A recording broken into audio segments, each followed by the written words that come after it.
Chapter 1102. Luo Nan withdrew his gaze the moment he expressed his negative attitude. He turned to look at his fingers, which were still flexing and extending. It was as if he was gesturing with something, but it was also as if he was grasping something out of thin air. It made people feel as if his words had become a complimentary gift at this stage. The entire audience remained silent under this careless attitude. Only Luo Nan's voice reverberated back and forth. I know that there have always been discussions about where extraordinary powers come from these past few years. Today, I just found out that someone gave the external environment and key conditions that led to this phenomenon the name of the X factor. I talked about this topic a few hours ago. I don't want to repeat it now, so I'll directly reveal my attitude right now. The sudden appearance of human extraordinary powers really doesn't seem like a natural phenomenon. It doesn't seem like the stimulation of some inner potential. Humans are weak existences. Creatures with low perception occupy too narrow a range on the spectrum of life in the universe. It's not that easy to realize rapid self-evolution and renewal. Speaking of this process, there exists a key external X factor. Whether it's the source of radiation or some other reason, I'm not the least bit surprised. I can completely accept it. But just this extraordinary power alone, or perhaps rapid self-evolution in itself, its achievements are highly orderly. It is orderly to the point that it conforms to the requirements of human self-consciousness interference. You must know that before the era of distortion, the frontline theoretical research results of the objective world had clearly produced a larger and larger crack with human intuition and experience. It doesn't make sense that the world would suddenly become a slave to human consciousness after a few years. The reason why this is so is that I'm willing to believe that a certain existence used a black box designed to bridge the crack between the mental world and the real world. It built the coupling conditions between the mental and the material, allowing self-cultivation to conform to the instinctive tendencies of humans. At the very least, it was to the point of changing the course of human civilization. At least half of the reason why Luo Nan was careless was because he needed to organize his words. Even so, he still used a few self-made words and borrowed words that were in line with his own habits. If he were to use them in a published thesis, they would certainly not be rigorous. But everyone present here stood at the peak of the evolution of life on Earth. Even though there were differences in intelligence, their intuition, which was rooted in talent and cultivation experience, was at the peak. They were able to form a high degree of agreement with Luo Nan. They could understand Luo Nan's meaning. Luo Nan's words of just finding out weren't worth mentioning to them, but many people were quite interested in the idea of the so-called black box design. It was not that the theory was novel, but for the idea to be implemented, the support of the power behind the design would rise to a level far beyond the current extraordinary power structure. It was not like a research discussion, but a brainstorming or a description of a ridiculous dream. But why couldn't he help but move closer to that side? Among the extraordinaries in the conference hall, and some of the spectators, a portion of them had a relatively clear understanding of their own state of mind, as well as the basis for their changes. There were also some who were confused purely on the basis of their senses. Everyone had different thoughts. There were subtle differences in the gazes they cast at Luo Nan. Luo Nan was vaguely aware of this. He raised his head again, but at this moment, many people subconsciously avoided his gaze. He should be a god then. At this moment, Blood Demon sighed, but his voice rose in pitch. Even in the virtual venue, his eyes were shining. Luo Nan turned his head to look and laughed. God? Perhaps. Speaking of which, Luo Nan had been in the relay station for a short 70 hours. The fragmented information he obtained was not enough to support the entire black box design system. Even though he knew the name of this black box in the Heavenly Yuan Empire, it was known as the Heavenly Abyss Spirit Network. There was one more point that he was extremely clear on. It doesn't matter if it's a god or a miracle. This design itself is brilliant. Even if we only see bits and pieces of it before our eyes, we can still capture traces of rigorous clues. Rigorous? Clues. Take it out and let me see. There were people who were interested, and there were people who silently cursed. There were quite a few people in the conference hall who curled their lips, but in the end no one spoke. Aside from fear, There was also the fact that Luo Nan was drawing something in the air right after. The virtual venue possessed a corresponding demonstration mechanism. Everyone had long since understood Luo Nan's habit of drawing at the slightest disagreement. There were quite a few people in the conference hall who had studied all of Luo Nan's public lectures with great concentration. From the cage and configuration theory to the segmentation technique and superconfiguration theory of the past few days. Not a single lesson was missed. At this moment, many people believed that Luo Nan was preparing to do similar work once more. He wanted to provide evidence and theoretical support for his presentation. Everyone's eyes lit up. Some people even unconsciously changed their sitting postures. However, they didn't. Luo Nan didn't even explain what the lines he had drawn meant. He just jumped straight to the topic. What about distortion? From what I can see, it's nothing more than a large number of inferior fragments pieced together to form a pot of boiling soup or some petri dish. Perhaps they wish to create a special environment, allowing these fragments, which may indeed be of extraordinary origin, to use this most irresponsible method to find a host. They will rapidly multiply and react with each other, giving birth to new special components and the like. Or perhaps they want to take a look at the future of society as a result of such reckless actions. Luo Nan's words were even worse in terms of logic. He was completely unrestrained, speaking whatever came to his mind. The main reason was that the coordinate system he referred to was a bit complex and chaotic. He turned his head to the other side as he spoke. His gaze bypassed Overlord Michisen and Apollon to point at the black lion a bit further away. The latter locked gazes with Luo Nan and subconsciously thought of a certain object. It was something he had obtained from Li Wei and had just been snatched away by Luo Nan. This wasn't the main point. What was Luo Nan looking at him for? Did Luo Nan want him to take the lead? In this sort of situation? Don't joke around. Black Lion avoided Luo Nan's gaze by reflex and used a smile to hide the emotions in his heart. But no matter what, he couldn't help feeling tangled in his heart. The degree of entanglement grew deeper and deeper. While Black Lion was tormenting himself with all his might, the direction of Luo Nan's words took a small turn. Perhaps only Black Lion and a few others who were observant were able to hear it. Perhaps some people would say that the distortion has manifested a certain degree of controllability. The human experiments that were previously unable to be performed due to certain reasons speak of progress in this area. I won't deny it. The experiments haven't been carried out, but I've been in contact with the relevant experimental products. They do indeed manifest a certain degree of regularity and controllability. But from what I can see, this is more like the filtering of the special rules of the environment, forming an orderly adjustment.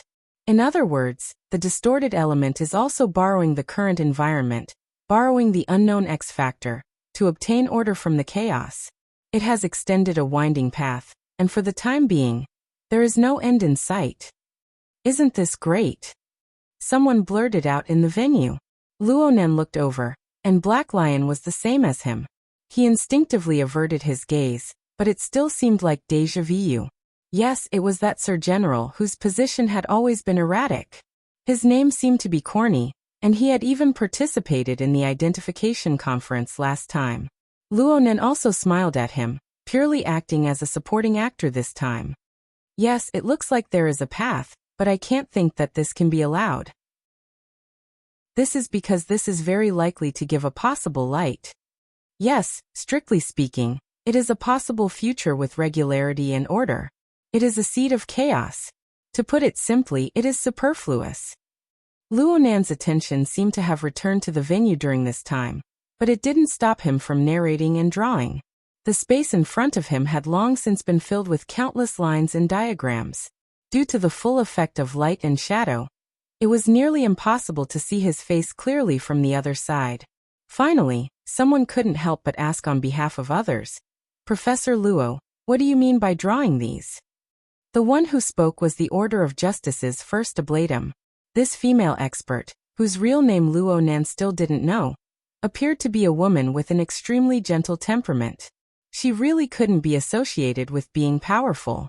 If Luo Nan hadn't personally experienced the level of strength that had clashed with the divine will of Her Majesty Empress Wu from tens of thousands of kilometers away, he might have believed it. Of course, this didn't affect his answer. Your Excellency, first ablatum, it's like this. I'm trying to use configuration to restore the effects of the distortion on the human body. I'm trying to place it into the system constructed by superconfiguration to see if I can establish a predictive model. What do you think? The first ablatum of justice carried a sense of curiosity. He cast a gaze that was similar to pure art. It was as if he didn't have any other considerations. You overestimate yourself. Luonan shrugged. What I'm saying is that my research on both sides is too shallow. Especially the distortion. Yes, so much of what I've said is just speculation. It's all intuition. I'm already very grateful that everyone is willing to listen to me. It would be for the best if you could use it as a reference. So it's like this. The first ablatum looked pensive. The others cursed silently.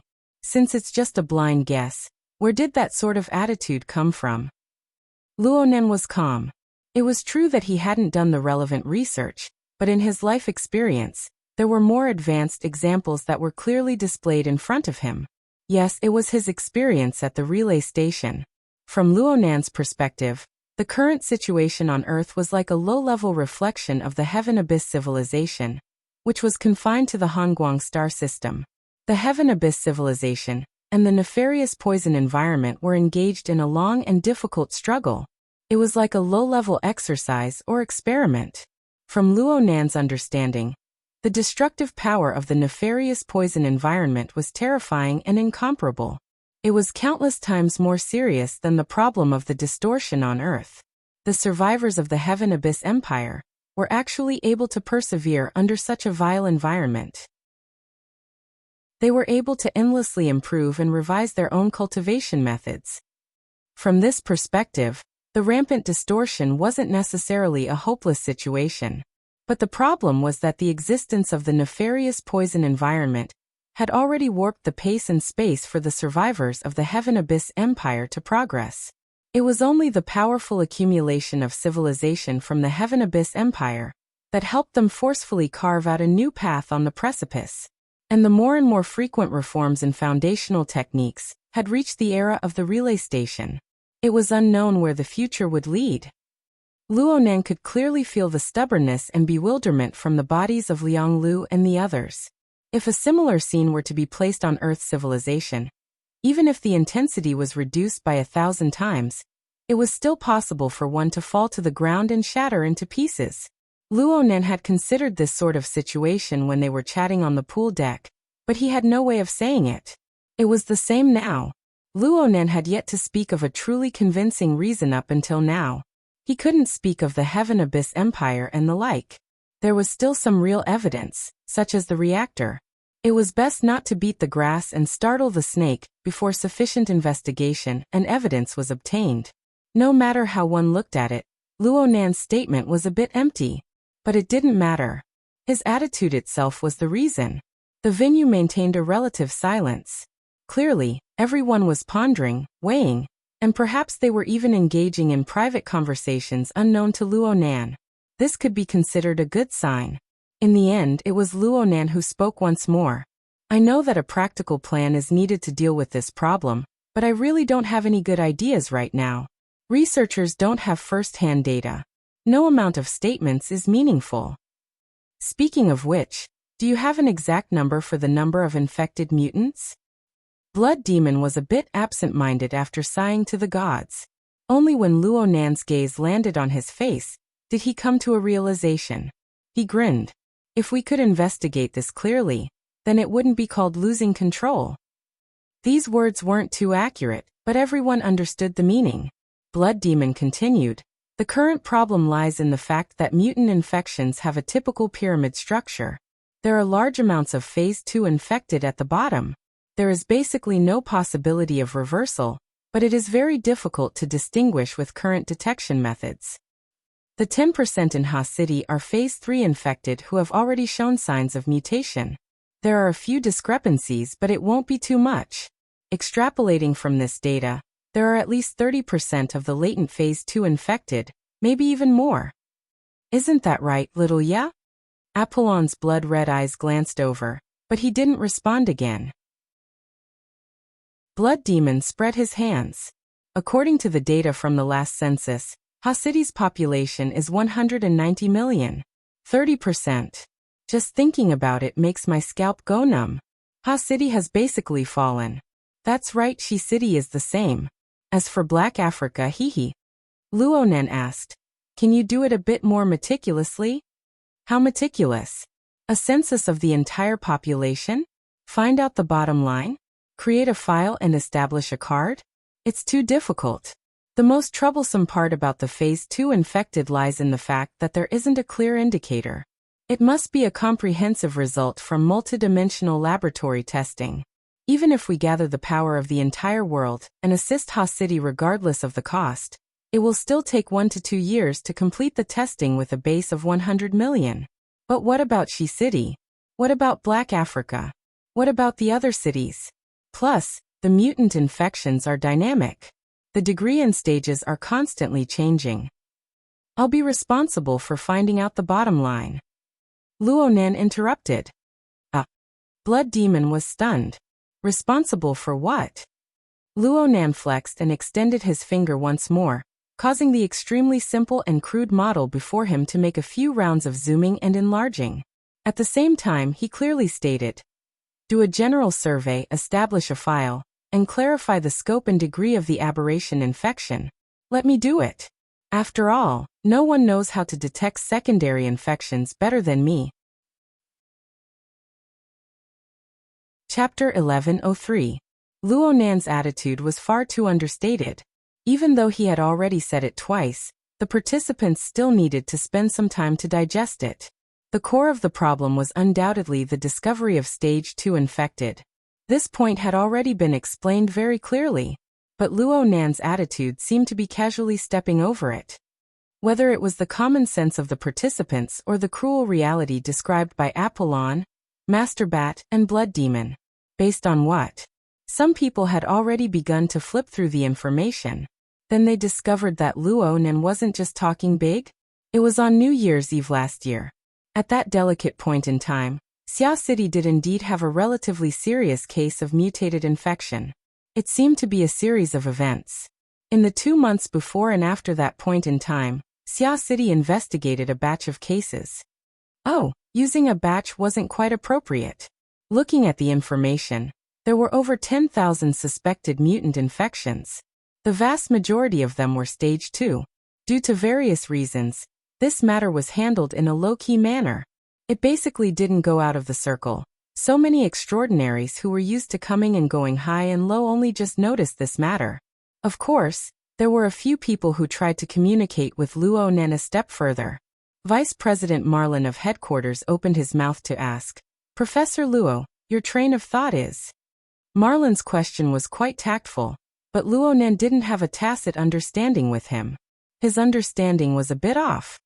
Even though I haven't finished my high school courses, I know that there are many unsolved problems.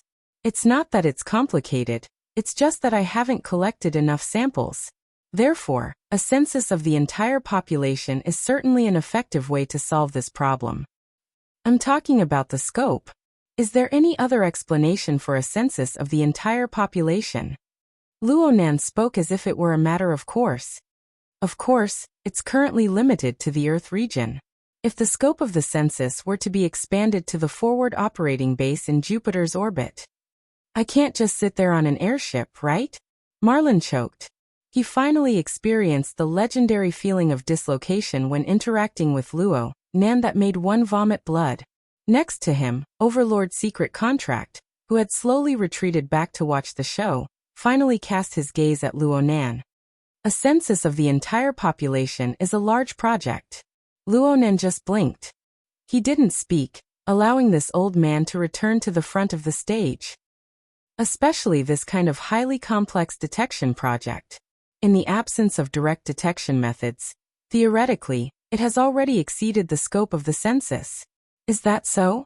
Actually, I only have a smattering of knowledge regarding this concept. Luonan acted like a well-behaved student, causing quite a few people to roll their eyes. The great lord of secret deeds' smile bloomed behind his white beard. In fact, I have also considered a similar method. I even asked someone to estimate the cost of conducting a national census. The result was not very optimistic.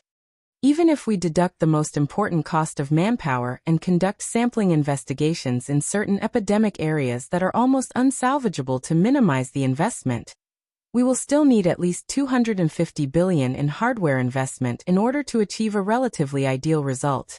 Great Lord's secret deed said a number that most people had no idea about. The extraordinaries in the venue weren't in the majority, but there were still many who raised their eyebrows and curled their lips.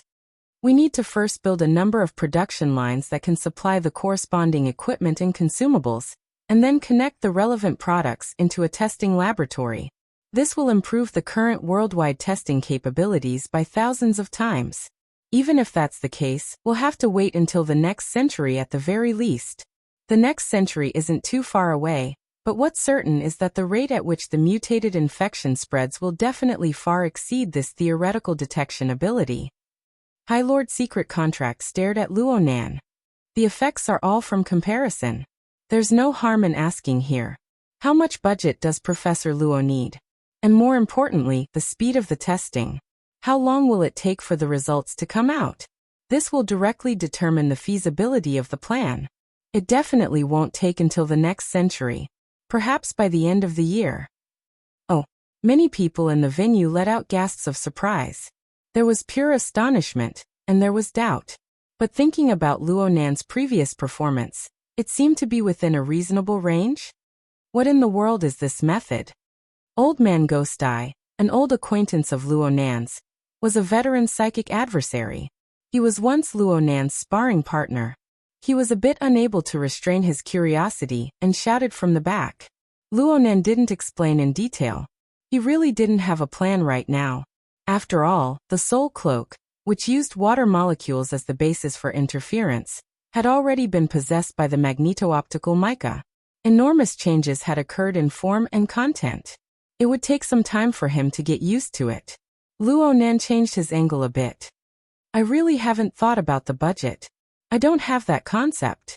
However, I definitely won't need the scene you're talking about, High Lord. Brother, you must consider expenses when you do things. Blood Demon chattered from the other side. Doing projects is burning money. You need startup funds at the very least, right? You need to fight for funds and sponsorships. Of course, it's great to help others earn money, but it's not easy to get money back.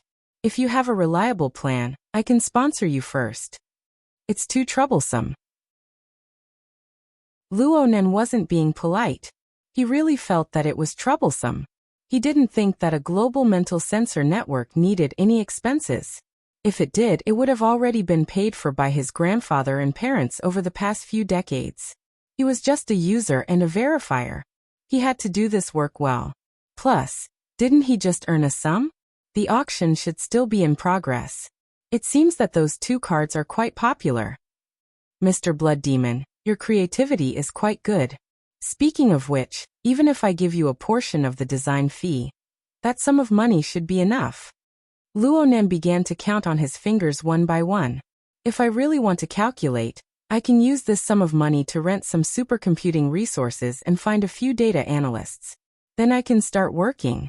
If the SCA supports a few more people and opens up the database, it might be even more ideal. It's just that the process won't be easy to follow.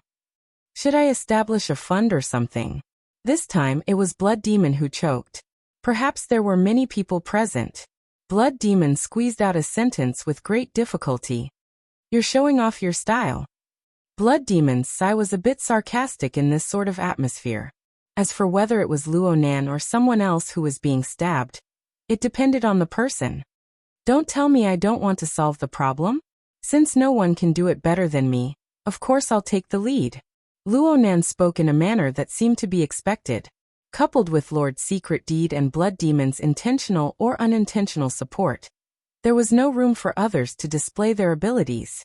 It was as if this matter, which concerned the fate of Ha City, Tin City, and even the entire Earth, had been decided. Alarm bells rang in the hearts of many people. Even though the subsequent course of events was unclear, they instinctively felt that the situation wasn't too good. People exchanged glances in the venue, and they quickly communicated with one another below the stage. It wasn't just limited to the participants. There were also all sorts of monsters and demons paying attention to the progress of the conference. The Black Lion's soul was summoned by old elves. This is absolutely not good news for you. Aha.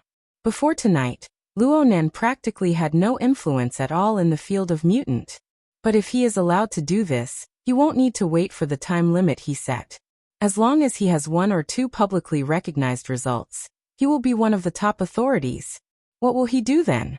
Old El's voice was like a cold wind that lingered in the Black Lion's ears. Don't tell me he wants your kingdom of chaos to exist forever on the African continent? For what reason? Just because you and him call each other brothers today and have a joyous gathering? See, his intentions are already extremely clear.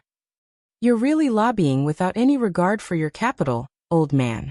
The problem is, how are you going to stop him? Are you going to face an extraordinary researcher who doesn't need any funding?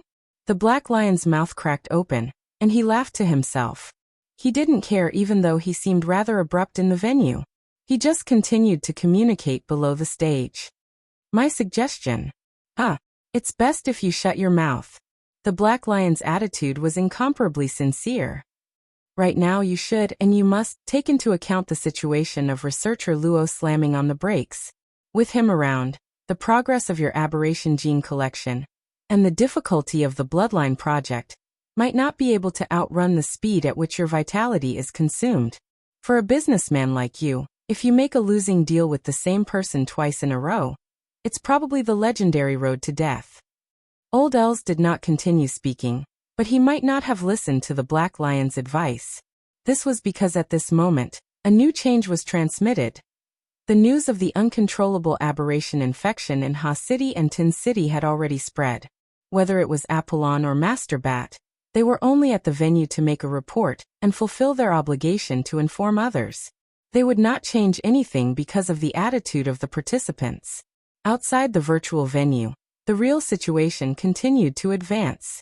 This news had already spread rapidly in the form of headlines. In a short period of time, it bombarded almost all the information channels in the world and poured into the brains of billions of people. Just like what was shown at the summit conference, different people would have different considerations for the same matter. Regarding this headline, the major media outlets around the world also adopted different reporting perspectives. At present, the hottest news image was specially forwarded by the conference host Abner. It came from Ha City. It was probably in a landmark area of the city. Dense crowds gathered on the streets and squares, listening to the announcement from the city manager. When the seemingly rigid gentleman announced in a serious tone the news of giving up on detection and active disposal, hundreds of thousands of citizens screamed crazily. Cheers! The camera swayed in such an atmosphere. When it chose to use a close-up view to experience the current atmosphere, there was already a young man who was so excited that his face was distorted. He took the initiative to rush to the front and roared out a slogan. Glory to the aberrations, the world belongs to us. The crowd behind him was also shouting and roaring. Their words were even simpler, more direct, and more violent. Power, power, power. Such a sound and scene fell into the ears and eyes of the participants of the summit conference, but it was so meaningful. Chapter 1104. T-City officially entered winter. The northwest monsoon brought with it a humid and cold airflow. When the cold wind hit one's face, it seemed to carry the earthy smell of the old continent's highlands. So much so that it became one of the main themes of tonight's banquet. Kawahara Machiko came to this conclusion when she wandered around the banquet hall of the castle. Of course, this was just an illusion. Separated by tens of thousands of kilometers, the northern and southern hemispheres were reversed. Even if the elements of nature had a subtle flow and exchange, it was impossible for these ordinary people to sense it. It was actually just a group of brothers in distress bragging with lingering fear and excitement after narrowly escaping death. Even though nearly a month had passed, strictly speaking, it was 3 weeks. The timing was just right.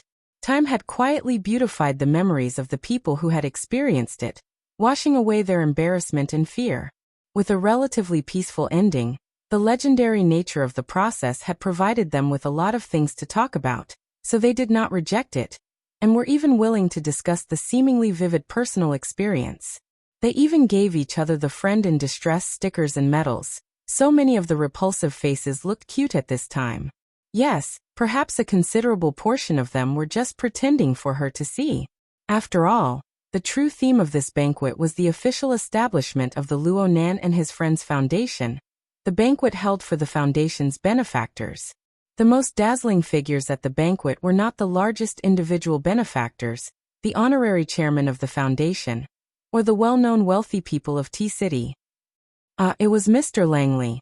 It was also not the sole director of Quantum Corporation, Mr. Mao Jingye. It was definitely not the so-called social celebrities of T-City.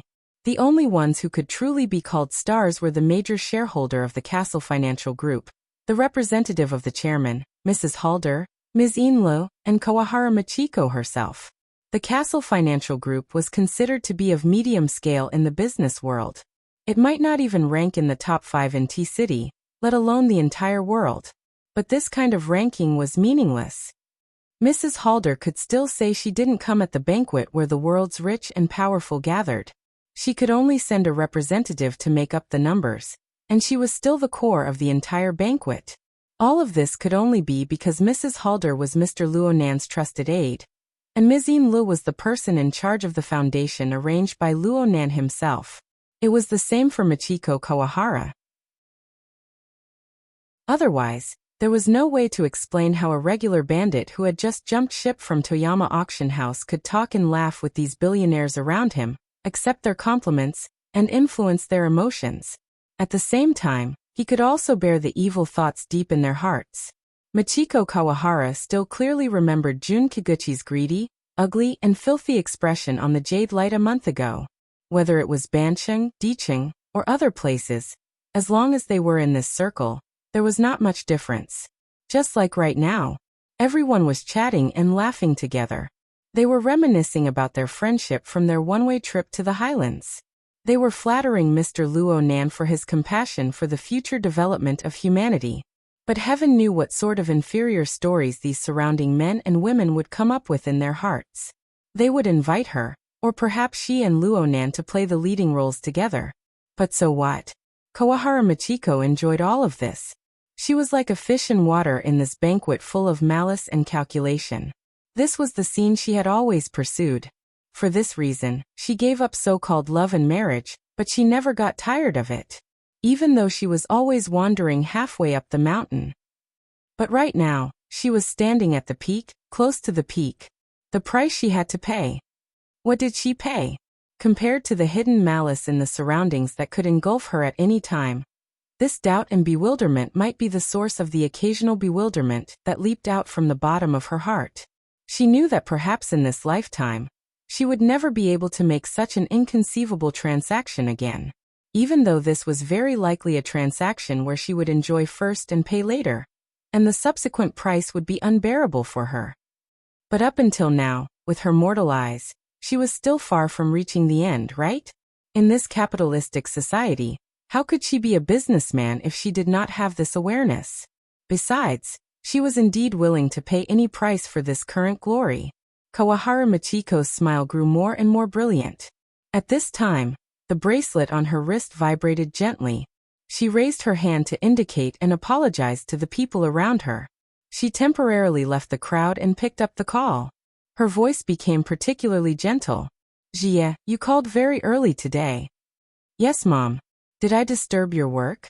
Kawahara Machiko's only son, Kawahara Jie, grew up in a single-parent family. He grew up in the oppressive environment of the Kawahari clan. Though he was still a preschool child, he was far more mature than most of his peers. He was also very sharp. It seems to be very chaotic over there. I'll call back later. No, it's fine. Jie. Right now, Kawahara Machiko possessed the qualifications to be willful. She had already arrived at the lounge upstairs. She sat on the sofa and slightly relaxed her long tense toes and ankles. Mom is at a banquet. It's fine. Tell Mom. Did you have fun today? Kawahara Jie laughed. It's the same here, Mom. Today is the birthday of Mr. Luo Yuandao, Mr. Luo Nan's grandfather. He's 80 years old. His whole family is here. Kawahara Michiko subconsciously straightened her body. Mr. Luo Yuandao? Of course she knew about the old man who had a serious mental illness. With his physical condition, it would be difficult for him to hold such a grand celebration even if he was 80 years old. Besides, she had not heard any rumors. In other words, this was most likely just a family banquet. Kawahara Michiko's heart thumped. You're here. Did Mr. Luo Nan invite you? It's not like that, Mom. Today is Sunday. Weiwu and I are going to Jim Master Shio's place to do homework. We just happened to run into each other. So that's how it is. Kawahara Michiko's mood rose and fell. A thin layer of sweat actually appeared on her body. She then thought about the time difference between D City and Xia City. It was already 4 o'clock in the afternoon in Xia City. Banquets generally did not last until this time. Clearly, Jie just happened to run into each other. This was not bad. Just as she was thinking, Kawahara Jie lowered his voice. Mom, I know a secret. Kawahara Michiko furrowed her brows. She did not respond, but Jie said, I just heard that today is Mr. Luo Nan's birthday. But he doesn't seem to know. Is that so? Kawahara Michiko's mind immediately popped up with public information related to Luo Nan. She remembered that this person's birthday should be on the 16th of June. There was still a week to go. She quickly searched the perpetual calendar. Yes, Luo Nan's birth date was the 16th of June 1980. Using the traditional calendar of East Asia, it was the 29th day of the 4th lunar month. This year, it just so happened to be the 9th of June on the Gregorian calendar. This matched up. Kawahara Michiko considered another problem after solving this little doubt. Her tone became a lot more serious. Jie, thank you for telling Mom these things. But I don't want you to do it again. Do you remember what Mom said to you? From the moment you came to Xia City, you should respect Mr. Luo Nan like you respect Mom. You should learn from him. You should ask him for advice. You should be a qualified retainer. You should be loyal to Mr. Luo Nan and obtain his approval. Without Mr. Luo Nan's permission, you can't reveal his secrets and other information to anyone, including Mom. Even if it's just a small matter. The other side went silent. Kawahara Michiko was actually a bit worried. She hadn't criticized her own son like this for a long time, especially now that they were separated by tens of thousands of miles. She didn't even have a video call. She felt very uncertain for a time. Just as she was about to send a video call request, Jie Heyuan asked in an even softer voice, Mom, are you Mr. Luo Nan's mistress? Kawahara Michiko had once believed that she would never be troubled by such a question. To a certain extent, she even hoped that everyone else would think this way. She wanted to turn this matter into reality. Only then would she be able to consolidate her inexplicable position.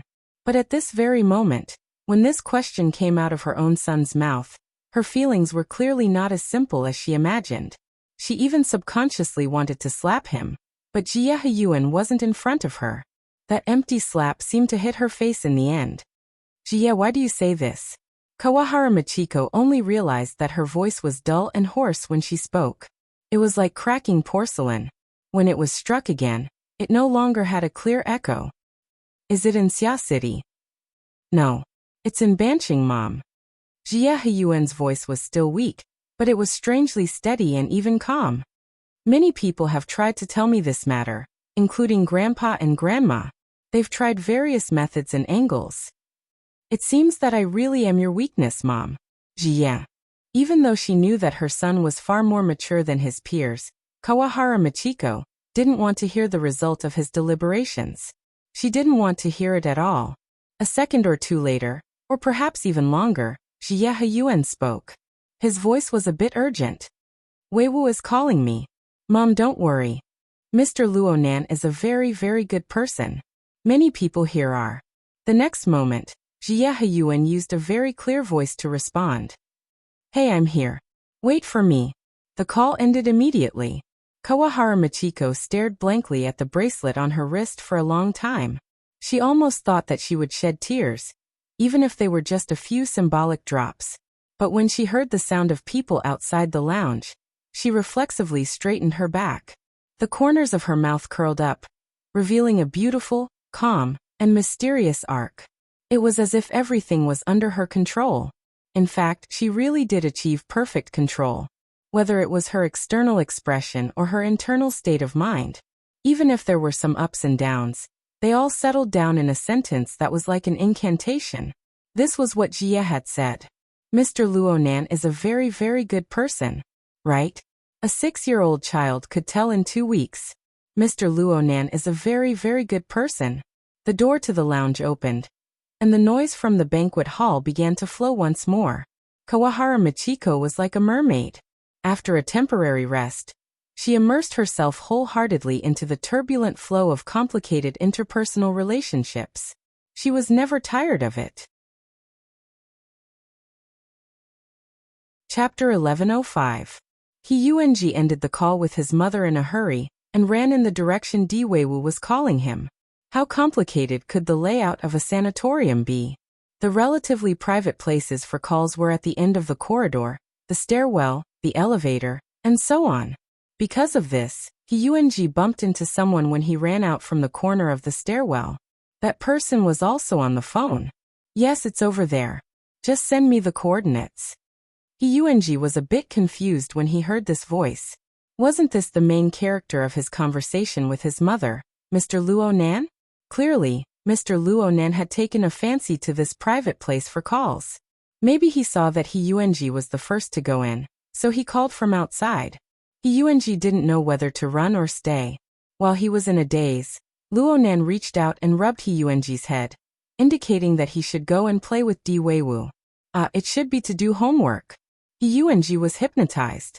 He walked over in a daze and faintly heard Luonan say, "It's not convenient to ask right now.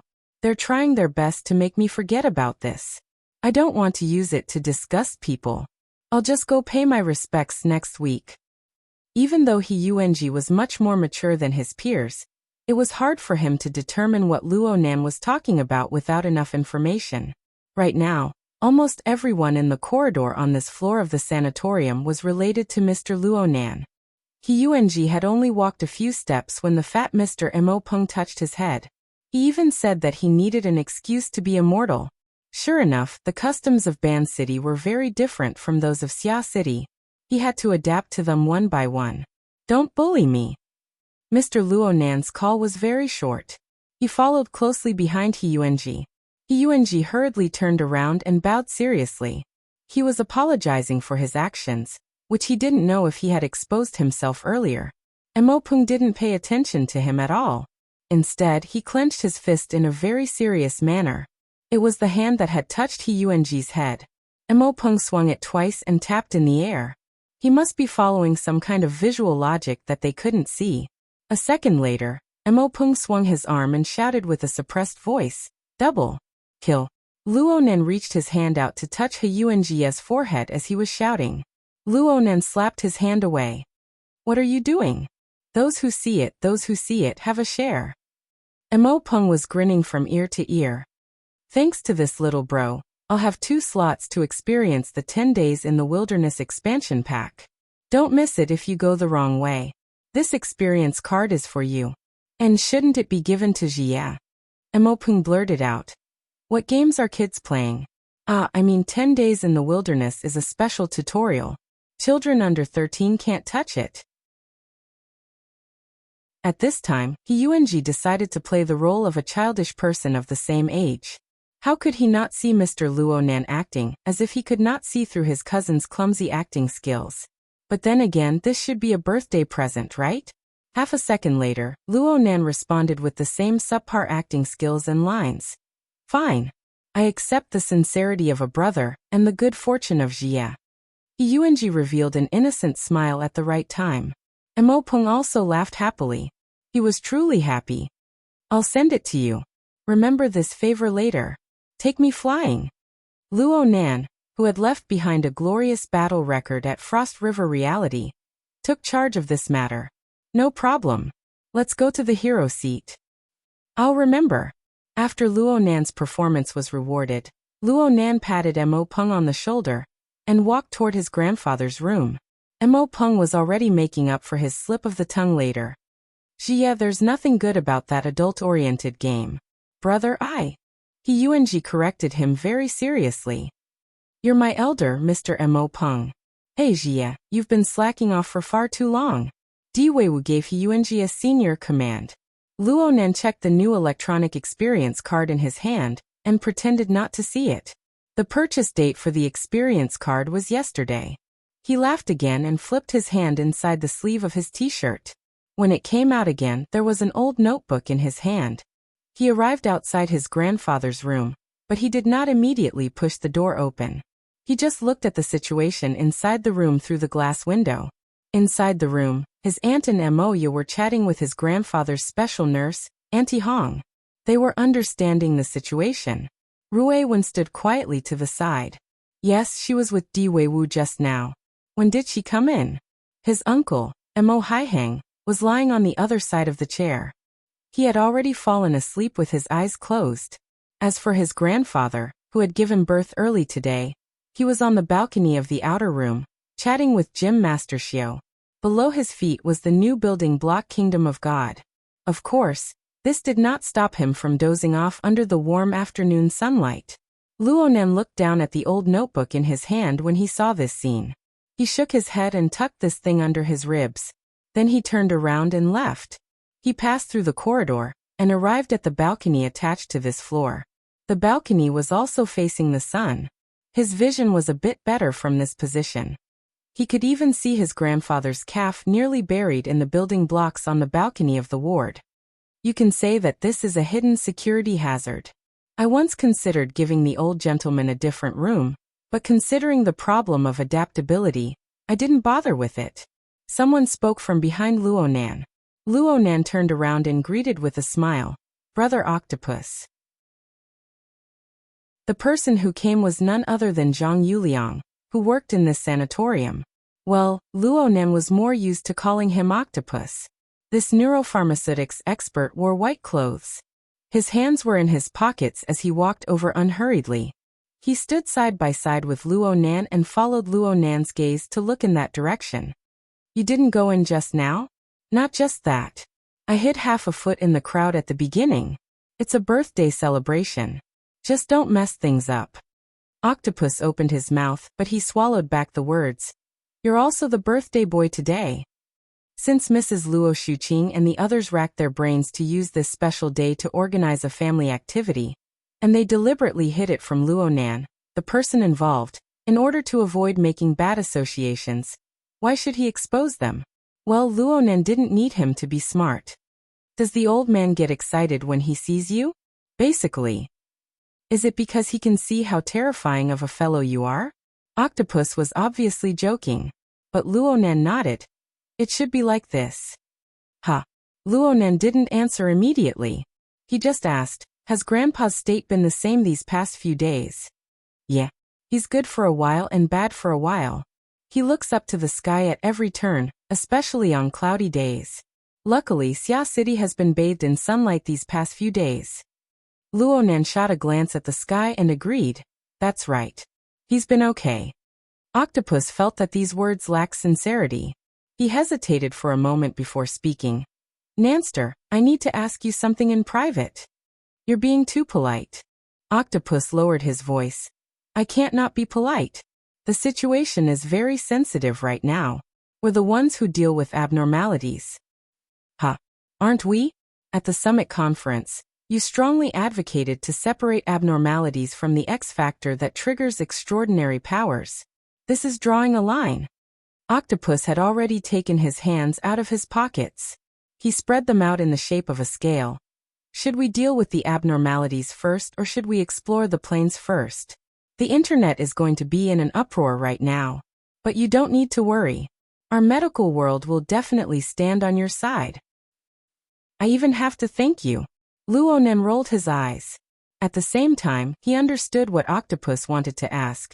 You want to talk about the problem of the source of radiation. To be precise, I want to talk about the influence of the current objective environment on everyone's cultivation. Is there really such a close external factor? Octopus had a face of curiosity. From what I can see, the trend line of Lord's secret contract is a false proposition. However, the trend of environmental change cannot be denied. Luonan paused and changed the topic. I went to see old Yu yesterday. His body is getting worse and worse. My grandpa is actually the same. I'm thinking that they actually have something in common. Octopus blinked. Old Yu is a psychic. There's no need to talk about his mental sensing ability. And I feel that my grandpa's perception is also very sharp. Or perhaps I should say that he has specialization on a certain special level. He can receive information outside the perception dimension of ordinary people. That's what I'm thinking right now. Luonan's train of thought was expanded from the special sensing machinery of the magnetic photon mica jellyfish. Every day he would be scoured by an enormous amount of information that exceeded his ability to comprehend. He was deeply aware of the suffering involved. Luonan's words were not hard to understand purely in terms of verbal logic. Octopus made even more connections from this. So the old man's physical state, including old Yu's current state, is indeed related to the source of radiation? We can't exclude this aspect of the factor. Of course, there's also the problem of insufficient analysis, overload and downtime. Luonan casually flipped through the old notebook next to him. He looked at the chaotic lines that had been destroyed and filled in. This was a special item that had stirred up a storm not too long ago. Many people believed that it possessed an astonishing secret and corresponding value. Luonan didn't want to correct anything because he hadn't completely deciphered the information within. But he was certain that he was more qualified than anyone else on Earth to make a judgment. His grandpa certainly didn't possess extraordinary strength. After his mental symptoms appeared, his body was much weaker than a normal person's. It was very likely that such a weak body could bear an extremely dense and extremely fatal amount of information. Luonan, who had rich experience with Overlord, could completely imagine the consequences. The current Luo Yuandao of the past certainly didn't possess the alter spiderweb that Luonan used to filter information. What's more, the pressure of quantity wasn't the ultimate problem. The most fatal problem lay in the layers and the structure. He was able to detect these traces from the records in the notebook. It was like a storage device with limited space. A large amount of highly compressed files had been copied inside. The device was already stuffed to the brim and needed to be decompressed. Machines could crash and restart. How could a person do the same? Chapter 1106. Luonan already had a definite answer in his mind as to what the source of radiation was. Behind the fragmented chaos where even the order of space and time no longer existed. An order that ought to have existed. The source that caused this result.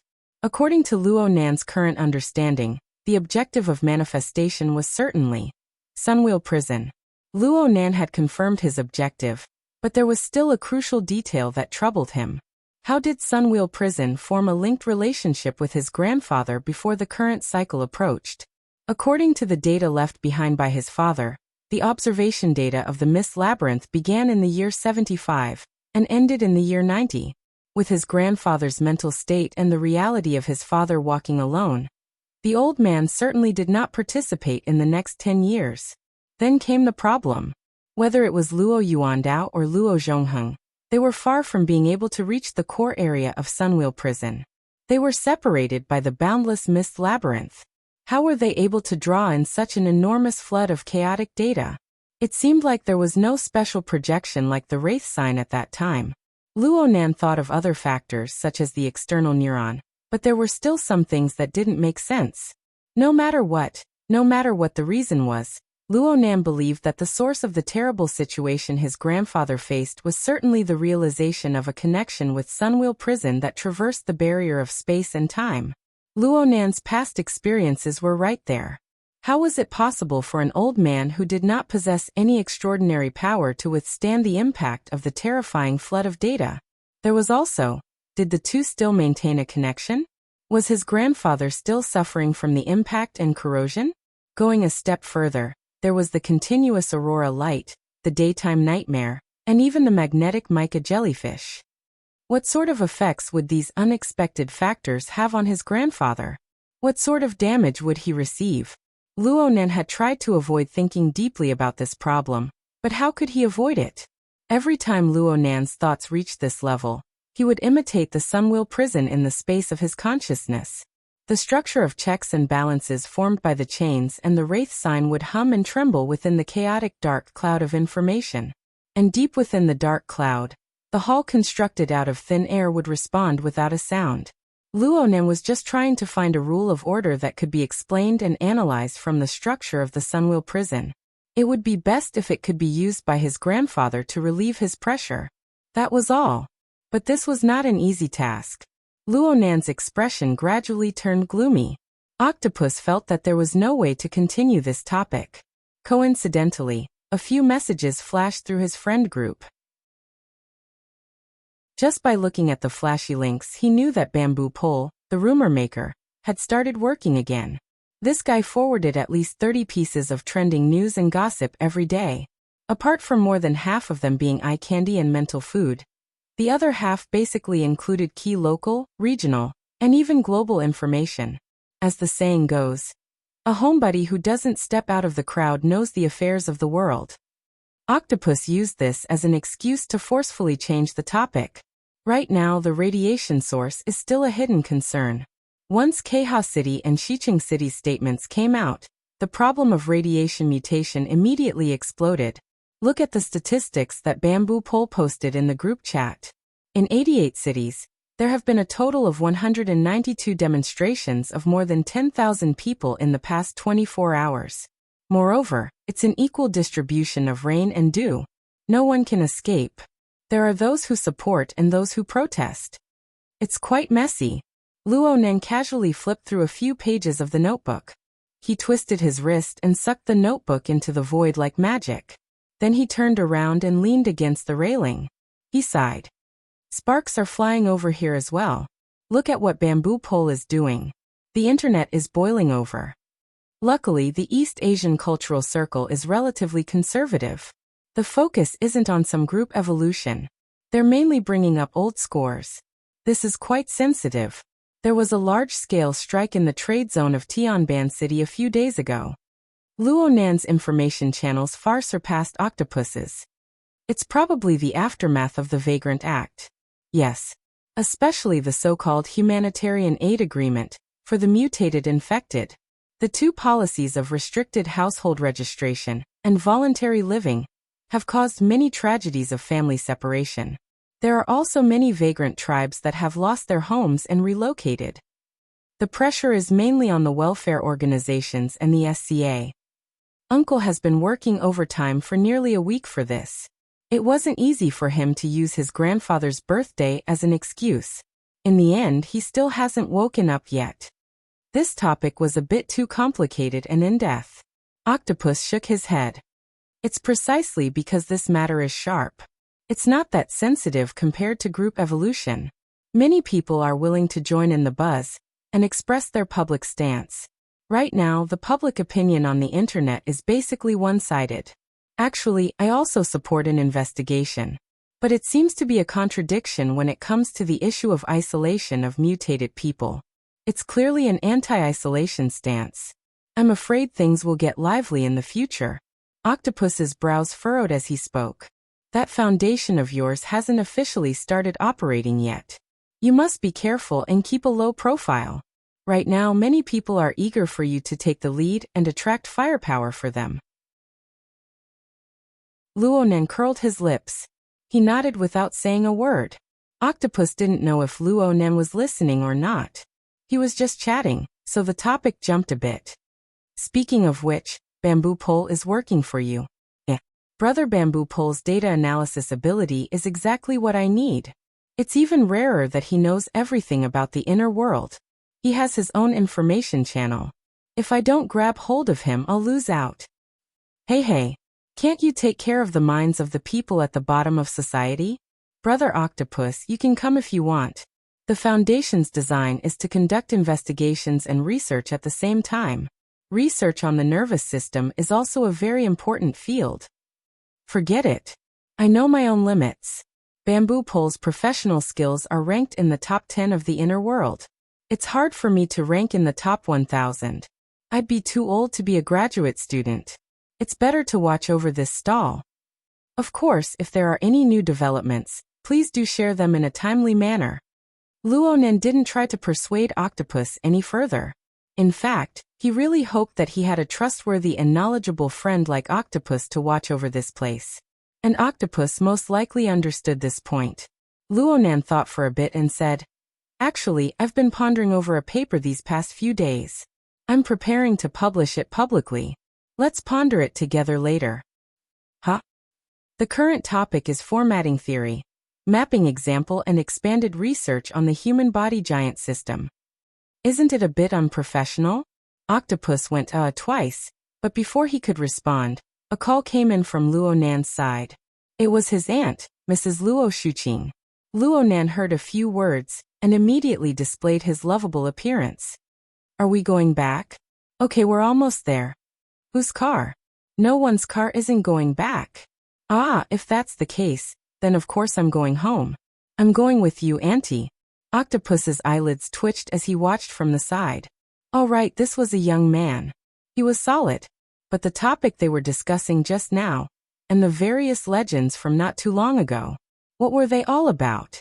For a time, Octopus had an intense feeling of absurdity and dislocation in his heart. He was practically replacing Luonan with a split personality. Luonan had already hung up the phone while he was distracted. He turned around and ridiculed Octopus. "Emoya wants to take Ruewen to the recording studio. She says that they might work through the night." Auntie actually agreed. "But I remember last year when Emoya participated in the music festival. Our house practically exploded on the spot. Is there such a big difference between one person playing music and two people playing music? Perhaps Auntie just has a problem with underground music?" Hehe. Luonan didn't say anything more. Even though he had basically entered the level where he didn't need a means of transportation, he still needed to follow the group in order to preserve his image as a tottering obedient child in front of his family. He waved his hand and walked towards the exit of the platform. "Brother Octopus, let's talk in detail later. Actually, I've pretty much drafted the outline. I'll send it to the group in 2 days. Oh, okay. I won't go over. I don't want Auntie to say those courteous words again." Luonan didn't turn his head. He made an okay gesture and ran with small steps. He soon crossed the platform and disappeared behind the door. He was like a graceful and energetic youth. That was how he should be. Just from the perspective of personal interactions, this wasn't too bad. At the very least, the current Luonan was no longer the somewhat gloomy youth they first met. Just from this point alone, Luonan was already quite good. Octopus didn't have much use for Octopus in a place like the sanatorium, and he was a relatively high-end professional. Most of his time was spent on scientific research. Octopus received a bit of stimulation from their conversation just now, so he went back and soaked himself in his own laboratory. He entered a state of mind and lost track of time. This lasted until the hexa ear vibrated. Someone in his friend group had him. It was Xie Junping. "Octopus bro. I'm holding a temporary board meeting. I've entrusted Brother Papercut to help me pick someone up. Brother Papercut's car was just sent for maintenance. He might be a bit late." Erping got it. Diweiwu usually lived in Lontown's welfare home. During the weekends, he would go to the sanatorium to do his homework. At the same time, he would receive the influence of Gym Master Xiao and Dinwan. Yuanji was sent over by his mother, and he received the same treatment. Perhaps Luonan considered him a hostage, but Luonan treated him equally and nurtured him as a disciple. There were plenty of benefits, but the transportation wasn't too convenient. Normally, Worker Zhai would come over to pick someone up. If Worker Zhai was working overtime and couldn't get away, then it would be Xie Junping, a loyal believer of the Order of Creators, who would come out. Papercut was a mobile member, a spare tire of spare tires. With Xie Junping's current resources, arranging a driver to pick someone up wasn't a big deal. However, everyone knew that these were extraordinary times. Even though they were at Xia City's headquarters, the people by Luonan's side needed to maintain a minimum level of safety awareness. They needed to communicate and help each other. They didn't want to give the schemers in the shadows any opportunities. At this time, Papercut jumped out. Octopus erping, I won't be late. We've already entered the main entrance. I hitched a ride with bamboo pole. Octopus was baffled. You two are together. Bamboo pole, don't bring bad news to an honest man. Bamboo pole, hee hee. While they were chatting, Octopus raised his head and looked out of the window. He found that it was already almost 6 o'clock. The weekend was also the peak hour. It would take at least 1.5 hours to get back to Forest Wall District. So he sent another message. Paper cutter bamboo pole, you guys can eat here. This is the staff cafeteria. Eat to your heart's content, it's my treat. Heh, if it weren't for the fear that the children would be hungry, do you think I would be willing to entertain you? Forget it. The children in the orphanage go to bed at 9 o'clock. If I stay here for too long, I will inevitably disturb my schedule when I go back. Dean Wan is easy to talk to, but Nanny Wang is not easy to dismiss. After a few minutes, the other side sent another message. I've got him. Octopus watched the surveillance video that was specially connected to the Hexa ear. Sure enough, Bamboo Pole was leading the two children. He made a V sign to the camera on the ceiling. Papercut chuckled to the side. Farther away, Xiao, who had become increasingly thin in recent times, held his hands behind his back as he watched this. Although there was no smile on his face, he was still relaxed. Octopus rolled his eyes. All right, I won't be sending you off. Chapter 1107. Bamboo Pole's commoner car didn't stand out at all in the endless stream of traffic in Xia City. He encountered a weekend traffic jam as expected. He followed the AI's guidance and changed 4 or 5 layers of traffic, but it was still difficult for him to move forward. He was only a dozen kilometers away from the Forest Wall District. As always, in a sense, this is a good. Bamboo Pole chatted and yawned in passing. Where did you go last night? Papercut looked askance at him. I worked hard for Boss Luo. The foundation hasn't started operating yet, right? You don't really think that Boss Luo needs to rely on the foundation to walk, do you? Bamboo Pole looked askance back at him. Papercut blinked and immediately made a zipping motion with his mouth. The front row was a bit quiet, but the laughter of the children in the back row was particularly clear. The two little beans were securely tied to their children's seats. They had just been removed from Papercut's car before they came, but it didn't affect their play at all. 7 or 8 lively little paper men had their own special characteristics. They were extraordinarily quick-witted. Plus, they could receive simple commands and obey the director. They were enough to act in an animated film. It could be said that among the ability users of Xia City, Papercut was number 2 when it came to playing with children. No one dared to take first place. In the field of toys, aside from the paper men's structure being too simple and the basic requirements for issuing commands being high, the technique of activating Soul Force had no other weaknesses. It was also because of the basic requirements that one could easily see the difference in Soul Force between the two children in the back row from the paper men's reception of commands, and the degree to which they could digest them. There were millions of children in the world. Di Weiwu was certainly the type that had talent for cultivation. After half a year of edification from Dean Wan and Gym Master Xiao, Di Weiwu couldn't be said to have awakened. However, his thoughts were direct and he could form an effective information connection with the activated paper men. He could control this low-end game with ease. What was most valuable was that when this child was in an excited state of play, his thoughts were very concise and just right. This was a very good habit. In comparison, many awakened, who were often hot-blooded and blindly tossed and turned, had to go to the corner to wake up. In comparison, Yuanji did not have much of a foundation to speak of, but his reaction was extremely fast. After realizing that the instructions were too complicated and useless, he immediately focused on the control of a single paper doll. He concentrated and was not disturbed by the other paper dolls. He was definitely outstanding among his peers, and people could not help but praise Lady Yuanji for teaching her son well. Kids nowadays seem to have a bright future ahead of them. Children could be praised face to face, but they couldn't be praised like this. It just so happened that Papercut had nothing better to do, so he took a video of the two kids in the back row. He sent it to the group and used it as a conversation topic. It seems like they have the innate talent of ability users. Over here, the barrier between the mental and the material doesn't seem to be very solid. Birds of a feather flock together. Bamboo Pole drove without batting an eyelid.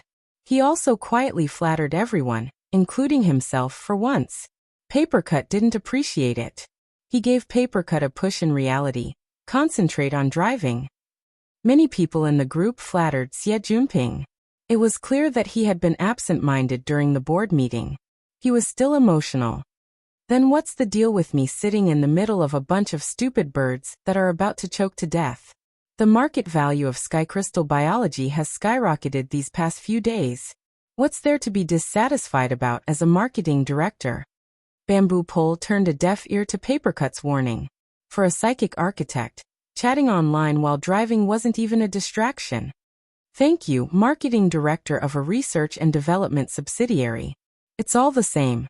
Speaking of which, Director Xie is progressing at lightning speed.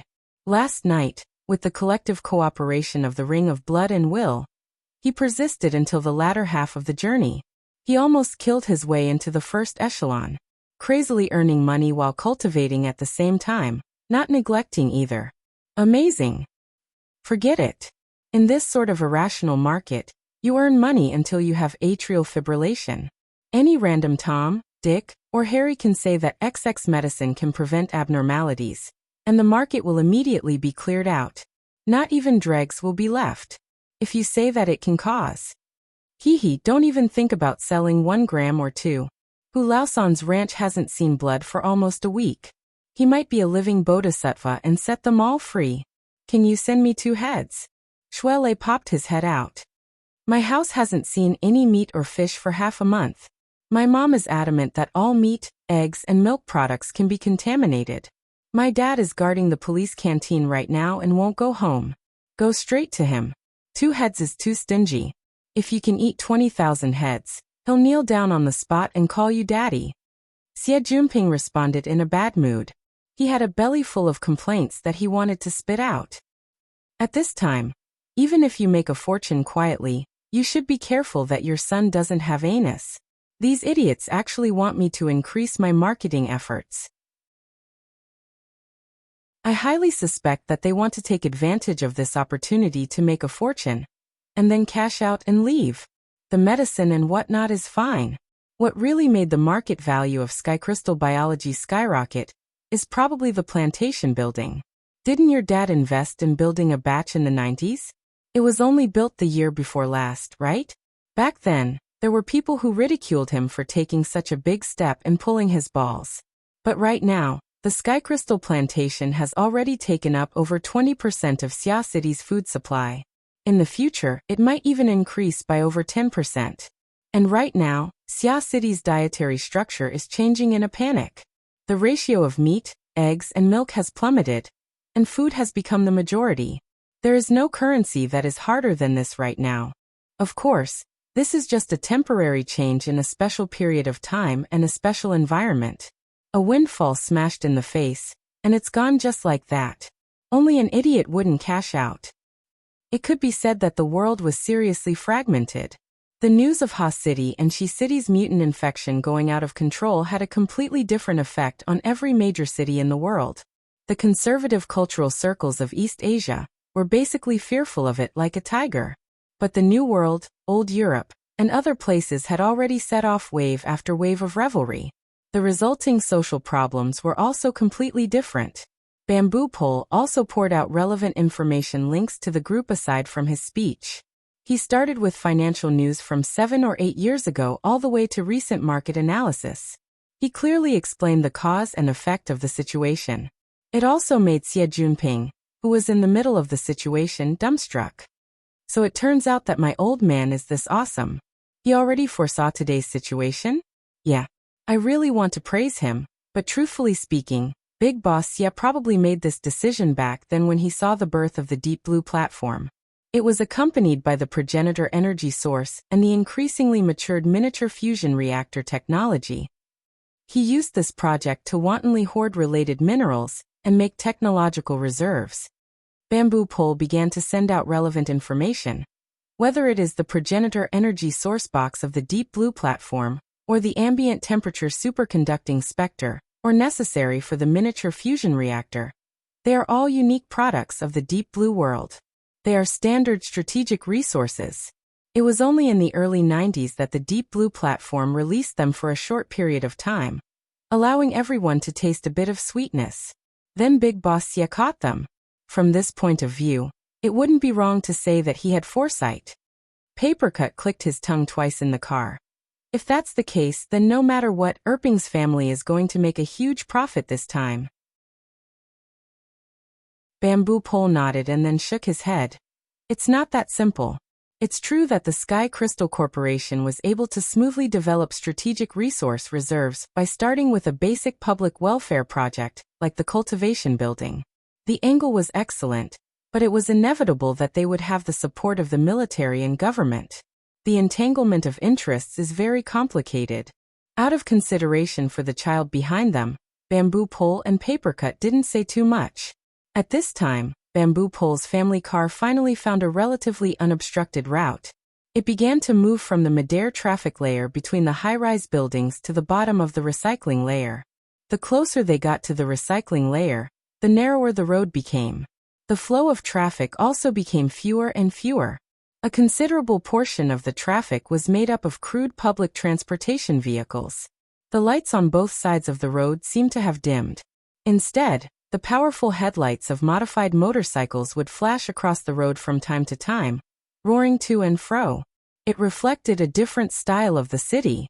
In his friend group, Xie Junping was no longer in the mood for the board of directors. He began to chat with Shuele. Soon the focus was on cultivation, and the discussion was in full swing. Bamboo Pole and Papercut would occasionally chime in with a few words, but they weren't idle. The car had already entered the Forest Wall district. It followed the old-fashioned road that led outside the city, moving forward at a pace that was neither too fast nor too slow. Bamboo Pole suddenly discovered a problem. The number of people talking in the group has decreased these past 2 days, right? Cragburst and Cat Eyes were hired by the military to clear out mutant lairs. What about Ying, that chatterbox? Studying, of course. Papercut replied as he left a message in the group. Not only did she want to compare notes with me, she also sends study notes to Nanster every day. I didn't see her so active when she was with Her Majesty Empress Wu. Oh, that's right. She's learning super configurations. To be precise, it's configurations and super configurations. That's right. The knowledge involved is much more interesting than her straightforward white rainbow. Not to mention, she has her adopted son in the middle. Bamboo Pole laughed at these words that were full of personal bias. After driving on the old-fashioned road for a dozen or so minutes, the Orchid Town Welfare Institute came into view. The car's AI spoke at this time. The road ahead is congested. Bamboo Pole furrowed his brows and suddenly stepped on the brakes. He turned off the headlights of the car and stopped at the side of the road. What's going on? Oh, it's a parade. Papercut also saw the abnormal situation ahead. Large amounts of car lights, colorful lights, and smoke interweaved and radiated chaotic rays of light. It painted the gloomy area with a disorderly color. Through the car window, a clamor of noise could be heard. They could hear the roar of old-fashioned engines from far away. Aha! Looking at this direction, it's the convoy from Trigate District. I see Grandpa Sher's big pickup truck. Di Weiwu's eyes were very sharp in the back. He immediately identified the most conspicuous element of the parade ahead. He did his best to poke his head out from the child's seat. He wanted to undo the safety lock, but he was scolded by Papercut. Be obedient and stay here. As they spoke, the low-speed convoy slowly pressed forward. Bamboo Pole pressed down on the car window. The seemingly orderly chants, each louder than the last, pushed through the air and faced them head-on. We want an investigation. We want a name list. Release the source of the information. Break the SCA. Bamboo Pole looked out the window and watched the parade. He used the Hexaear to secretly record and synchronize the video to the group chat. The vagrant residential area of Trigate District is moving. The organization is simple and crude. The chants aren't unified and powerful enough. There's a high chance that it's spontaneous. Should we rejoice? Papercut grunted and suddenly slapped his thigh. Oh, this is directed at the SCA and social welfare organizations. The Welfare Institute is in front.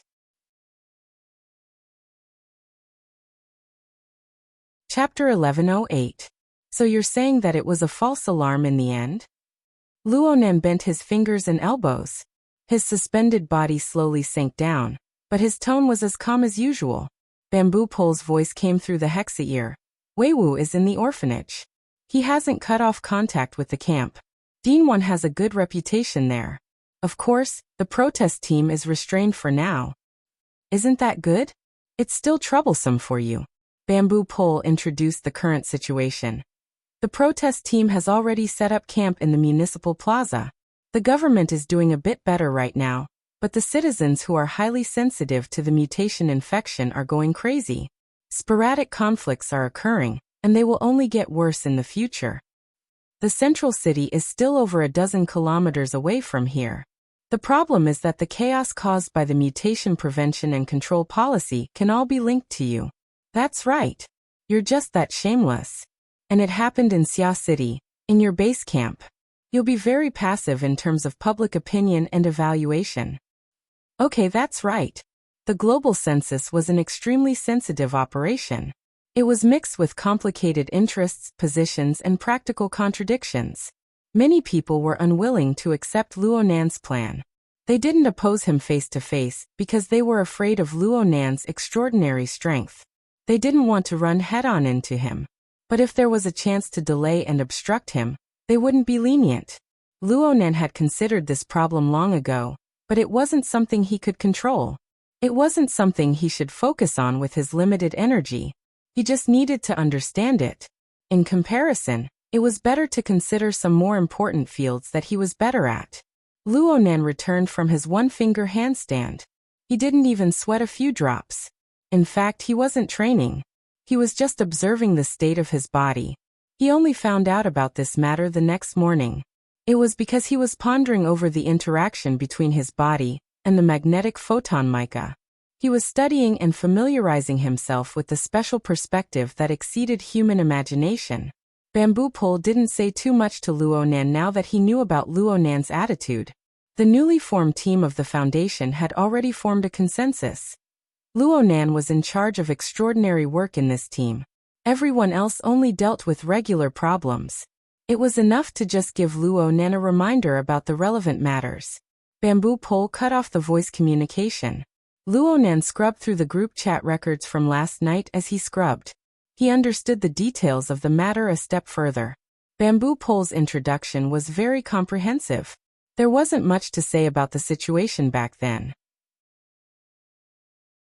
Instead, it was the various social media channels that made things a bit more lively.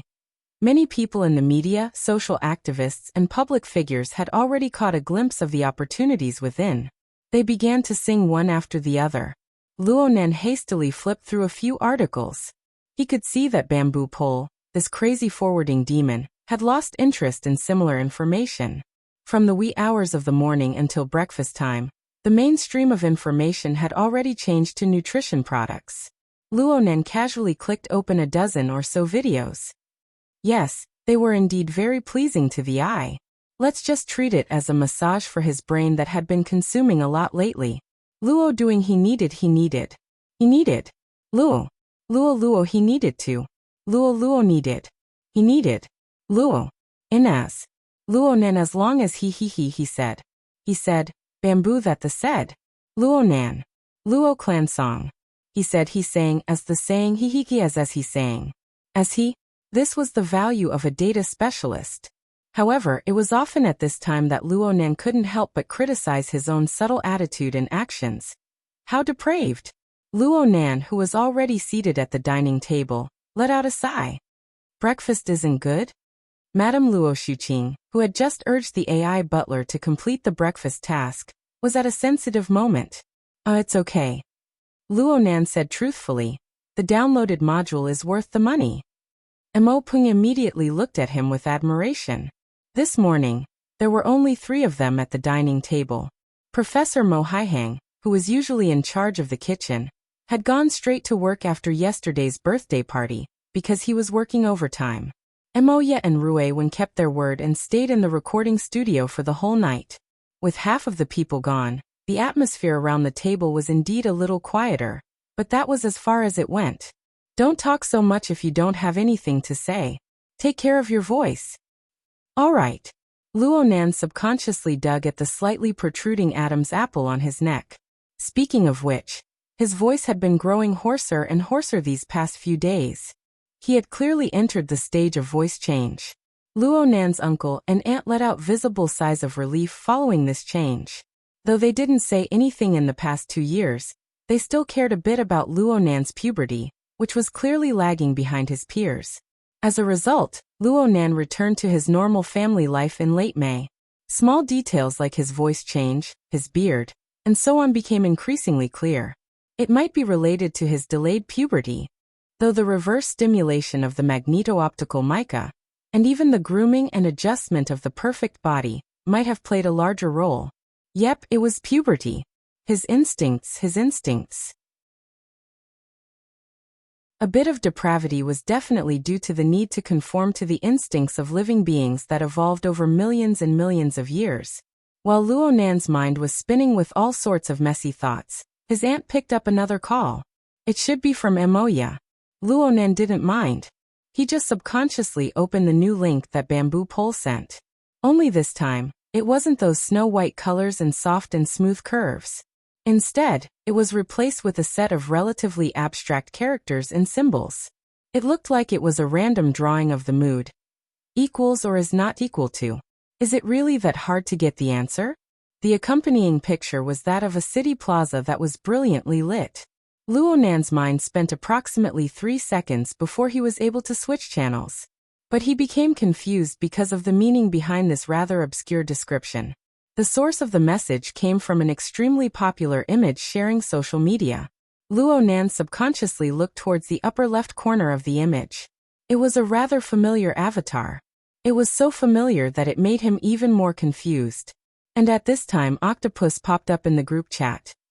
This is Shui Yuan, right? The big sister captain of BHD? That's right, she's the captain. You can call her housekeeper. What the hell is big sister captain? Bamboo Pole, who forwarded the message, immediately retorted. It had to be said that Luo Nan was the only one who intersected with the BHD circle in Xia City. Cat eyes could be counted as well, but this sister was very clear about the distinction between the mortal world and the inner world. Luo Nan and Dal Baiyu were closer in age within the BHD trio. Baiyu was the one who got familiar with people. Everyone would occasionally chat online, so she was the closest of the three. Next was Clara. Luo Nan had encountered and solved 2 of her troubles in a row. It was hard not to have any impression of her. Comparatively speaking, Luo Nan and Shui Yuan were the least familiar. However, last time at Aurora Cloud City, the BHD trio had performed at the New Year's Eve event. Bamboo Pole saw it. He liked Shui Yuan the most, so he specifically followed her social media account. Shui Yuan was a fitness expert. She often shared fitness photos and videos on her social media account.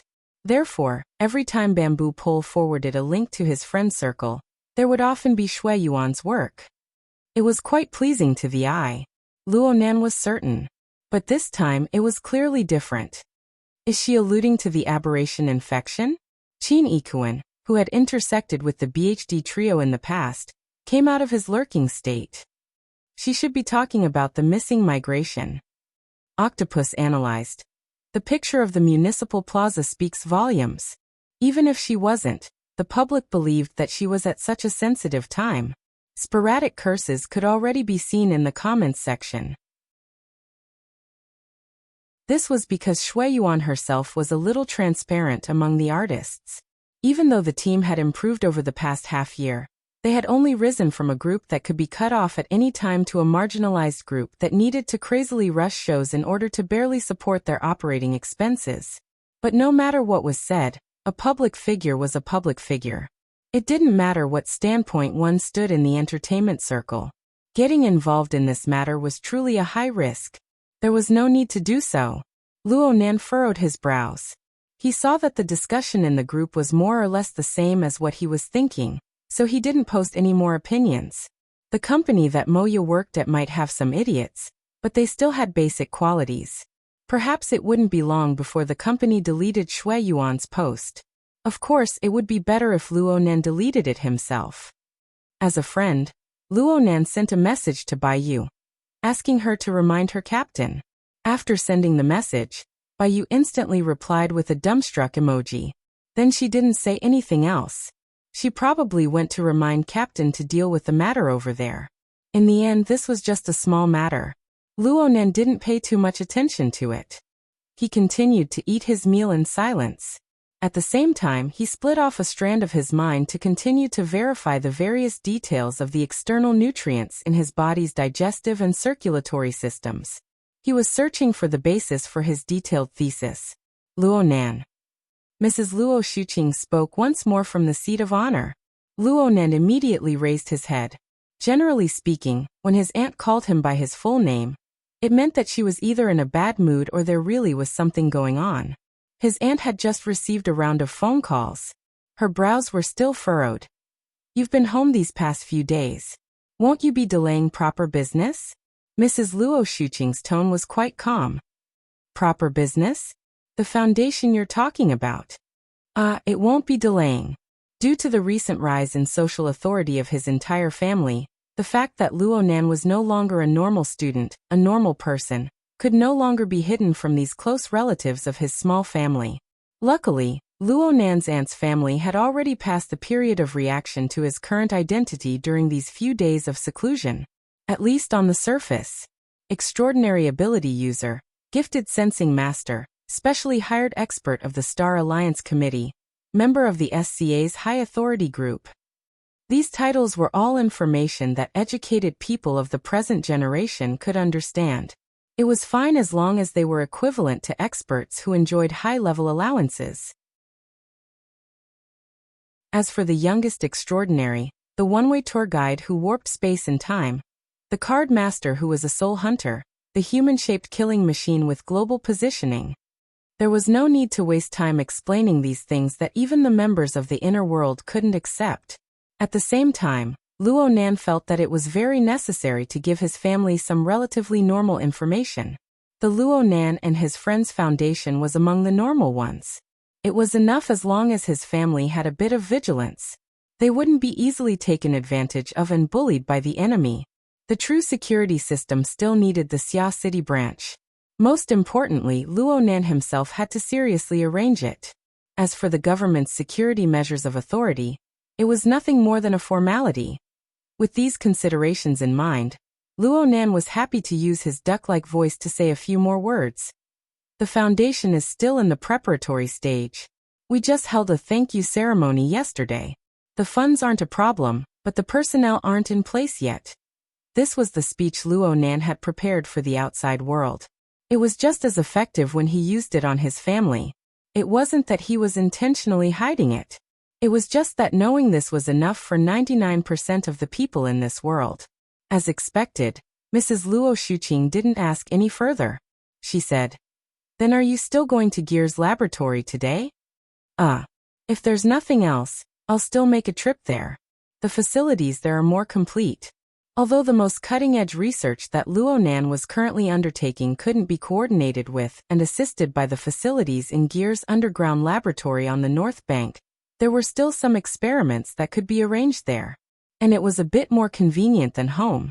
Having said this, Luo Nan cautiously asked, "Is there something you need?" Mrs. Luo Shuqing nodded. "Emoya just called. Their recording isn't going too smoothly. They might not be able to finish in the morning, so they need to ask Rui when for leave. I just gave the school a call." Mo Peng, who was engrossed in eating his kanji, suddenly raised his head. "Ask for leave? You approve?" Mrs. Luo Shuqing raised her wrist to look at her watch. She said unhappily, "Eat your food. You're already up late. If you keep dawdling, you don't want to go to school, right?" Mo Peng had a face full of grief and indignation. He turned his head to look at Luo Nan, hoping to obtain a bit of sympathy. A bit of consolation would be fine, but Luo Nan acted as if he didn't see it. Luckily, as an elder, Luonan felt that the atmosphere was a bit delicate when these words were spoken. He swallowed his reprimand and was silent for 2 seconds before speaking. Acumen College has been affected by the aberration infection. They're currently combing through their files. They're probably preparing for a rainy day. They're doing research on the children of vagrant families and the like. Luonan was startled. Ruewen isn't a vagrant. I know. But the procedures for her show that she is. So she needs to go through a few additional procedures and do an additional registration. That's discrimination. Luonan hadn't done anything yet when Mo Peng slammed the table. But soon, he buried his face into his rice bowl under his mother's stern gaze. Luonan also furrowed his brows. It appeared that this was another form of census. The household registration system was strict, and the thinking was relatively conservative in the region of Xia City. Doing these things conformed with the government's consistent logic. In fact, it was beneficial for the vast majority of people. But looking at it from another angle, there were many explanations. Whether it's discrimination or not, let's discuss the matter as it is before there are clear signs of it. Don't mess around. I looked at the registration form they sent over. The requirements for the procedures are quite strict, especially the procedures after returning to the city. They're quite strict. Mrs. Luo Shuqing sent Luonan a link to fill out the form. I've handled all of Ruewen's procedures, but now that I think about it, there are a lot of things that were done through your relationship. There are some twists and turns here that other people can't handle. Since you won't be going far away for a few days, you should take care of these things. Okay. Luonan's feelings were a bit subtle. He had never been a young master who didn't do any chores. But his aunt had never used this sort of tone to arrange a task for him before. She had never arranged a task of this nature. Plus, she didn't arrange complicated tasks and tests like she did in the past. She was worried that the child would run into a wall outside. She didn't take the trouble to teach him the details step by step.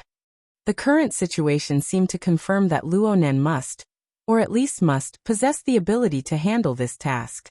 Yes, it was just like the legendary workplace, the arrangement a boss made for his employees. Luonan suddenly discovered that in Mrs. Luo Shuqing's heart, this nephew of hers clearly had a change in status in the family, especially when compared to the person next to him. What are you dilly-dallying for?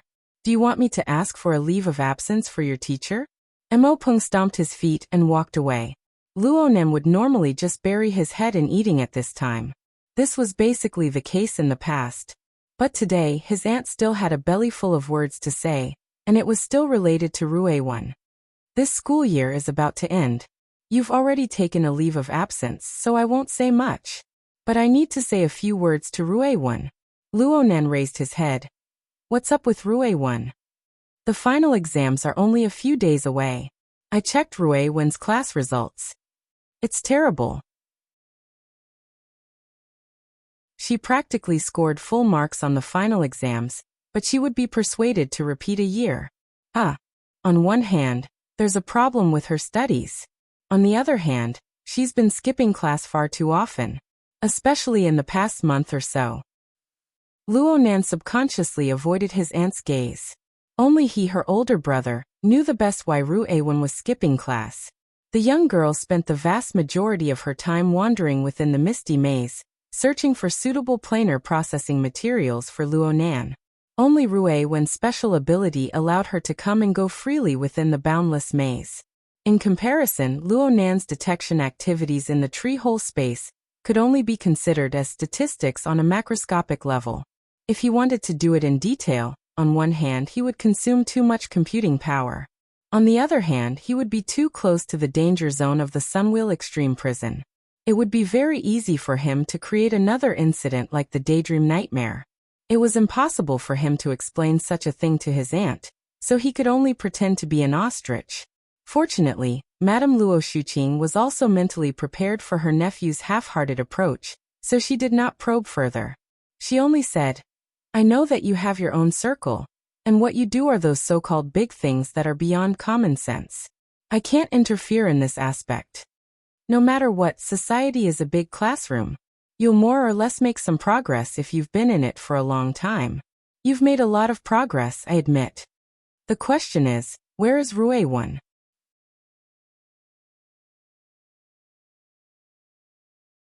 Chapter 1109. What should he do about Ruei-1? Luonan flipped through Ruei-1's transcripts, the teacher evaluations, and a series of materials that included psychological research and judgment. The teaching work of Acumen College was quite excellent.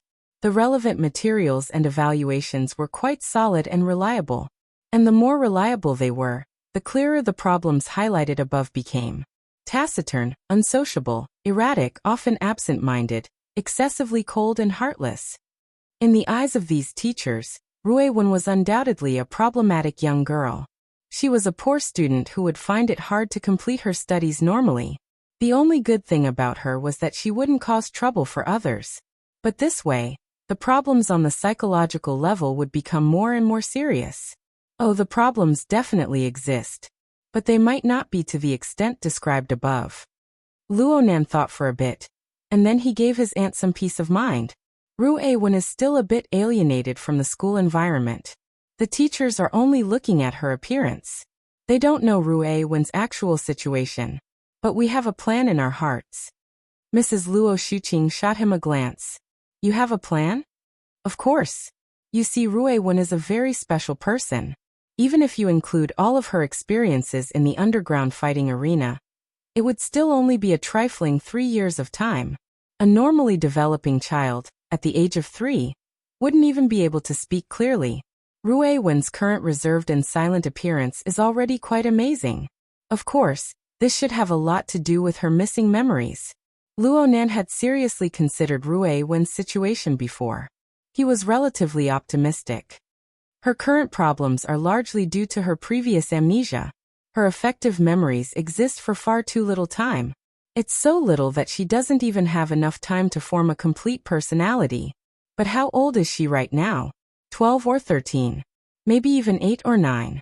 There's still a lot of time in the future. As long as we give her a complete, warm family, if 1 year isn't enough, then 5 years. If 5 years isn't enough, then 10 years. Sooner or later, everything will be enriched.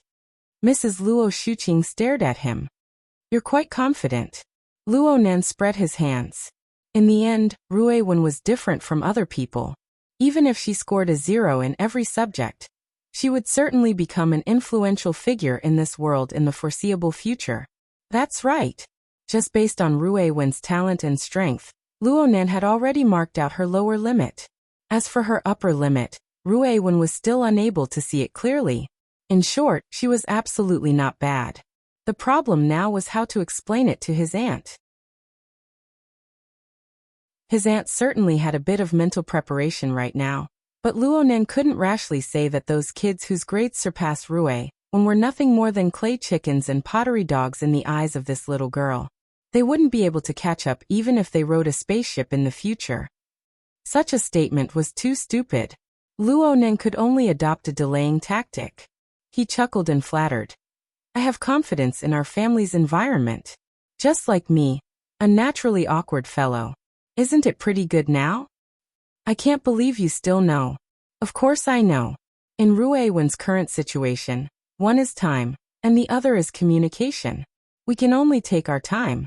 As for communication, it'll be better if we have a few friends of the same age or companions in the circle. In our circle, Ruei-1 is the group's pet. Everyone loves her very much. She doesn't usually speak much at home, mainly because the age gap is too big. There's a generation gap. These kinds of words were obviously asking for a beating. Mrs. Luo Shuqing smacked Luonan, but she wasn't really angry. She turned her head and consoled herself. Recently, Emoya has brought her in and out of the recording studio. She seems to have gotten to know quite a few people. When I asked her when we got home, a few names popped out of her mouth. A few of them seemed to be young girls of the same age. But when I asked her to invite a few new friends over to our house as guests, she didn't follow up. Only now did Luonan know why his aunt was actually happy to see Ruei-1 go to the recording studio. He laughed. Aunt, you can't be too hasty in your actions. Why is it like a blind date? Ruei-1 needs at least a decade or 2 to get married. You've been training outside. but your mouth is getting more and more oily. Mrs. Luo Shuqing still wanted to give Luo Nan another slap, but she didn't do it in the end. Actually, I know that you and Rui Wen are both capable people. Capable people can eat no matter what. But in the end, the circle in which you two play around with your abilities is far too far away.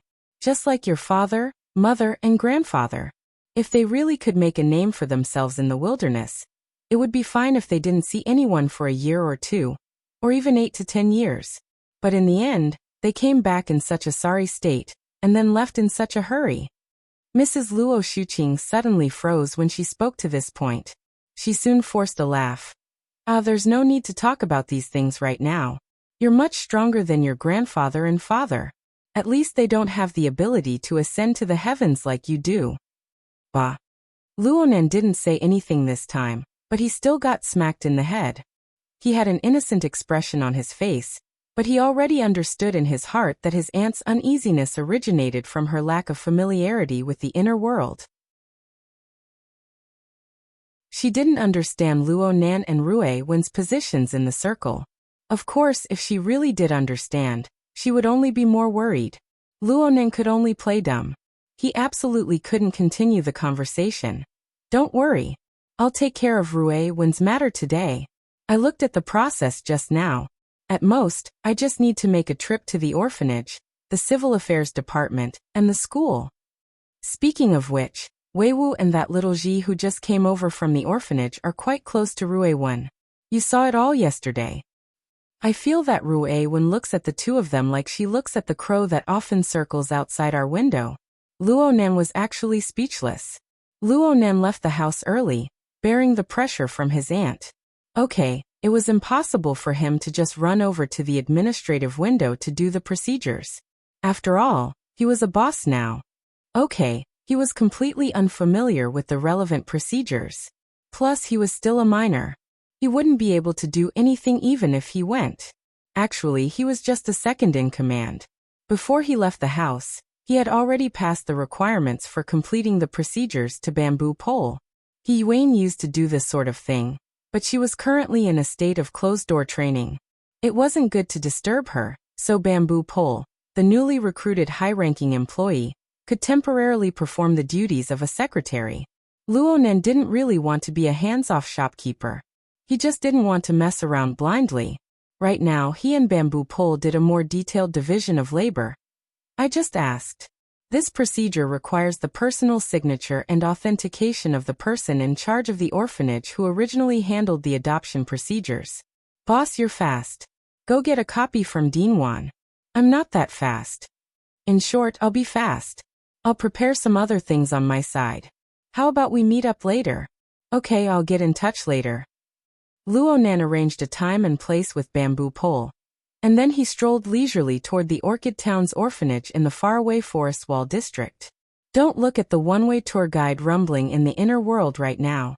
Luo Nan knew that he wasn't a genius like Rui Wen. A large amount of energy would inevitably be consumed in order to realize mid to long distance teleportation. It would also cause a large commotion. It wasn't that he couldn't do it. It was just that it wasn't necessary in his daily life. Especially in the domain of Xia City, where President Ouyang's psychic wave network covered the entire city. In a certain sense, this was the extension of his extraordinary domain. President Ouyang probably wouldn't mind if Luo Nan were to teleport here, but the pressure on the psychic wave network would be too great. Not to mention that he would be alarmed 3 times a day. He was afraid that the personnel on duty would become numb to it.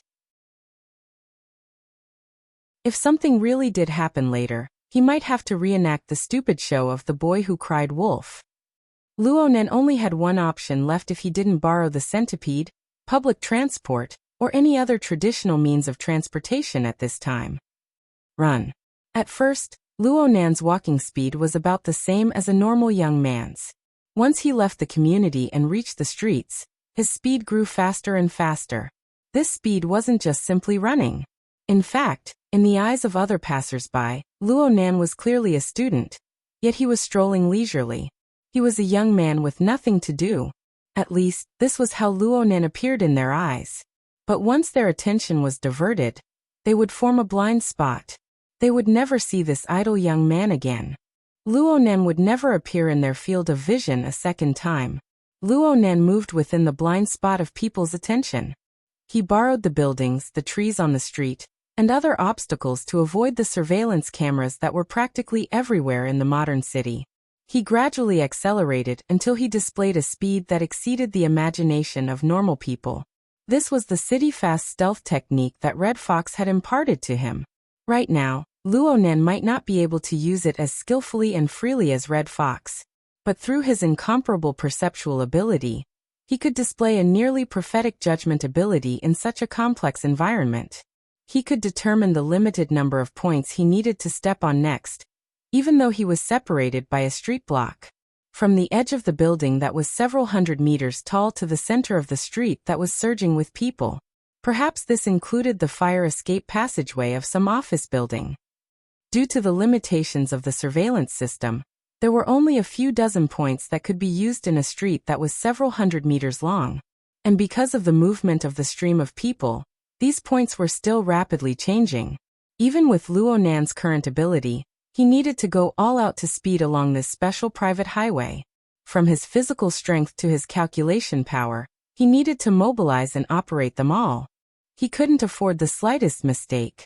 From Luonan's perspective, there was no more effective method of morning training than this. He urged his body and brain to move with all his might, slowly melting away his original limits. He formed a more detailed communication with the magnetic optical mica. Through a perspective that didn't belong to humans, he observed and analyzed these changes. He researched and even experimented with more possibilities for development. Luonan was even able to feel the control lines of the magnetic optical mica, slicing up the structure of his body and soul. There was also a certain subtle magnetization effect. This made every second different from the last. Perhaps everyone was like this in essence, but people like Luonan, who possessed a distinct trend of optimization, were few and far in between. With this speed, I should be able to reach the orphanage in approximately 40 minutes. But after I reach the Western District, I'll switch to the 100-knot bug. It will actually be faster. Luonan calmly evaluated and chose his route. Right now, he was gliding from the middle section of an office building to an unmanned platform a few dozen meters away. And at this time, Bamboo Pole made a call. Let me add another piece of information. There are some procedures that require Rue when to personally verify. Fortunately, she doesn't need to personally be present. But some real-time communication is still necessary. She's with Moya. I'm going to see if their recording is finished. Luonan landed safely. He took the opportunity to do a roll to eliminate the force of impact and reduce his speed to a normal level. He entered the building from the platform. He sat on the railing of the fire escape stairs and slid down like a slide. During this time, he made a call to Moya. What's the situation on your side? She casually hasn't returned home for 10 days to half a month. What's the situation with her making a punitive expedition? It's not like I skipped home to participate in a music festival. What's the big deal with asking? After the brother and sister stabbed each other in the back, they both understood that the focal point of the issue was Rue 1. So Moya sent Luonan a video. What the hell are you doing? The content of the video was a short few seconds. It was actually Clara, the little temptress with the constitution to attract disasters. She pulled Rue 1 along to face a mirror and teach her the wave action. That's right. It was the action that especially manifested flexibility, coordination, and of course the beauty of a woman's body. Luonan swore that he had only watched it no more than 5 times. He only turned his head to reply after he distinguished that Clara's electric eyes were fundamentally different from Rue 1's ice-cold gaze. Didn't you guys go to record? Did you guys record in the dance studio? Pretty right? For the sake of correcting Rue 1's gaze, we've been recording from the wee hours of the morning until now. Indeed, Luonan should be proud. Had he spontaneously grasped the crux of the problem? Actually, he came to a realization after Moya's reminder. With Rue 1's wooden and taciturn nature, her gaze actually wouldn't be that aggressive. There was even a hidden attraction to the opposite sex hidden behind the aggressive gaze, even if it was displayed in coordination with the wave action. This was clearly the gaze that had been packaged and adjusted. As a conservative parent, this was the time to yell, "He's young, so he shouldn't learn well." But Luo Nen wasn't that kind of person. In fact, he turned his hand and sent this video to his group of friends. Then he asked Emoya, "Anything else?" The howling of wolves in the group of friends was transmitted over at nearly the same time as Emoya's next video. The video still showed Rue when learning to dance. Only this time, the entire BHD crew was on the stage. The four of them formed a group and stepped to the beat of the soundtrack. They danced explosively. Although it was explosively, it didn't reveal any legs or breasts. At most, it revealed a snow-white waist. But they were able to achieve coordination and synchronization. It was crisp and efficient. It was truly pleasing to the eye. "How's it?" "Amazing." Luo Nen really admired her. Rue Wen lightly stepped to the beat and played the guitar. This was already the pinnacle of her external performance that Luo Nen could imagine. Luo Nen didn't even dare to think of this before he saw it with his own eyes. "It's like that, right? Something like that. Does it feel out of place?" "Nope. It's pretty good."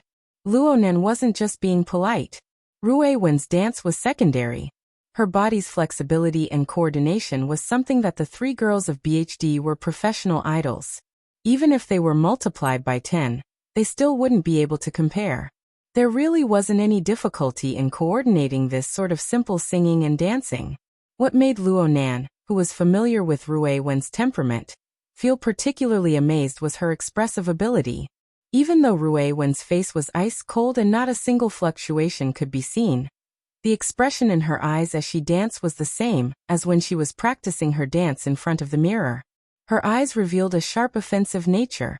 It was very easy to associate her fiery and explosive dance with an allure of danger. Is she putting on a show? Luo Nen didn't just send these words to Emoya. He also sent them to his group of friends. Only after sending them did Luo Nen feel that this question was a bit out of the blue. But there were quite a few smart people in this world, and there were many by Luo Nan's side. Bamboo Pole, who had just been blasted out of the group, replied in an instant. He even took a screenshot of a moment where Rue Wen's chin was slightly raised. She looked down from high above with a gaze that seemed to be examining and disdainful. She's super expressive. An expert must have helped her adjust this gaze. Who taught her? Through Bamboo Pole's explanation, Luo Nan confirmed a step further that his conjecture wasn't wrong. In essence, Rue Wen was indeed a highly dangerous and aloof existence. But this danger and loftiness were hidden. They absolutely wouldn't be exposed so easily. So that gaze was a performance that had undergone an effective adjustment. Acting was a relatively high-level method of expression. If his aunt saw this scene, she should be quite relieved. Yep, Emoya might even be beaten to death. After a while, Emoya also replied, "See, Rue Wen definitely has talent." Luo Nan sighed from the bottom of his heart. "I really didn't expect." "Hold on. I nearly let you get away with it. You said you stayed up all night for the recording, but in the end you guys did this?" It really is a BHD recording. But Rue Wen doesn't have a deep understanding of this sort of dynamic music. Wouldn't it be great to let them interact a bit? Like hell I'd believe you. Though he said this, Luo Nan admitted that this was indeed a very good start. Mrs. Luo Shuqing and Emoya, this mother and daughter pair, really did have a level in the area of educating and inspiring children, even though they didn't really get along with each other. "I'll send this to my aunt. Let her have some fun." "Don't. I'm sending it." "Luo Nan, you're dead for sure." Hehe. Luo Nan turned his head to look at the second video after teasing her for a bit. Yep, it was pure admiration. But when he saw the tallest and most fit figure within the group of four, his thoughts were evoked. He recalled the matter he had heard this morning. "Hey, since you guys are together, do you know if the tweet about Shui Yuan has been deleted?" "Oh that. It's already been taken care of." "This matter is very complicated. Don't get involved."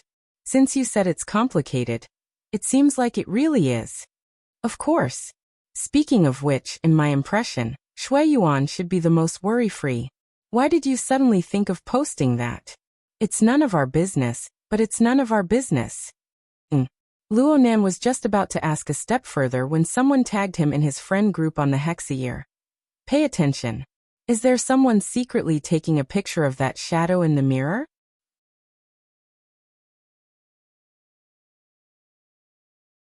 Chapter 11:10. In other words, the same object was viewed by many people. There would always be some differences in perspective. Rue Wen's 2 videos sparked heated discussion in the friend group. The more people watched, the more details were dug out. The person who spoke was the professional bodyguard, Mr. Gouda. There was a large age gap between this retired soldier and the others in the group. He normally didn't speak much, but he was very sensitive to his profession. Later, he uploaded a video that had been intelligently edited. There was an eye-catching red circle circling the corner of the large mirror in the dance studio. There was a figure that wasn't all that clear, but it was real. The figure was hidden behind the half-open door. Clearly, Emoya had inadvertently recorded this fellow through the reflection of the mirror when she was filming this video. Luo Nan frowned. He turned around and sent the edited video to Emoya. Can you recognize who this fellow is? Is he from your company? Emoya replied a few seconds later. I can't really tell. Let me check. There should be surveillance cameras in the hallway.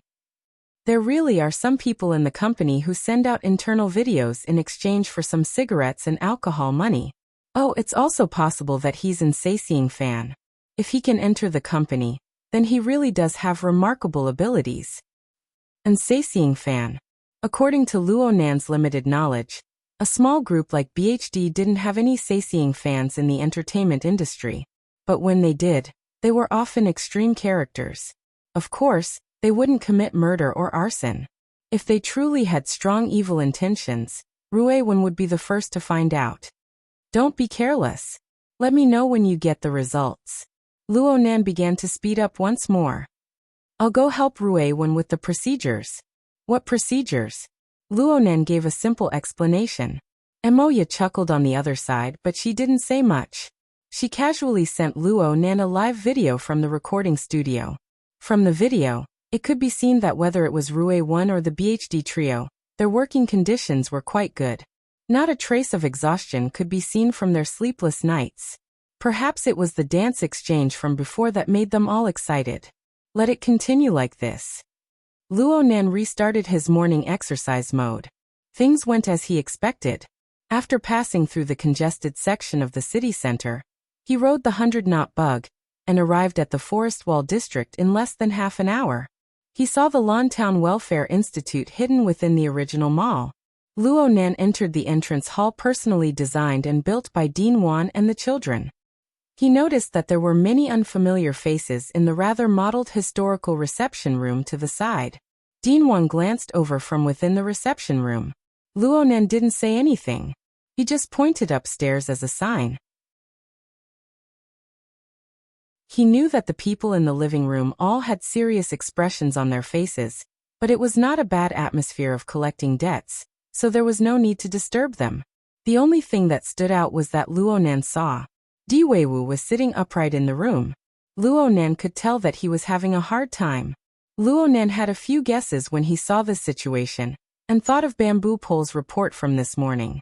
He never thought that this wave of guests would be quite tactful. They took the initiative to say their farewells when they saw Luo Nan come over. Dean Wan didn't bother with pleasantries. He got up to see the guests out. Di Weiwu was the first to run out. He was so excited that he couldn't stop himself. He crashed into Luo Nan's arms. Brother Nan, you must have skipped class. Luo, you are. You are. Di Weiwu wailed. There are 2 more months. My life is going to be distorted. Take a look at Jia. I think he's a good role model.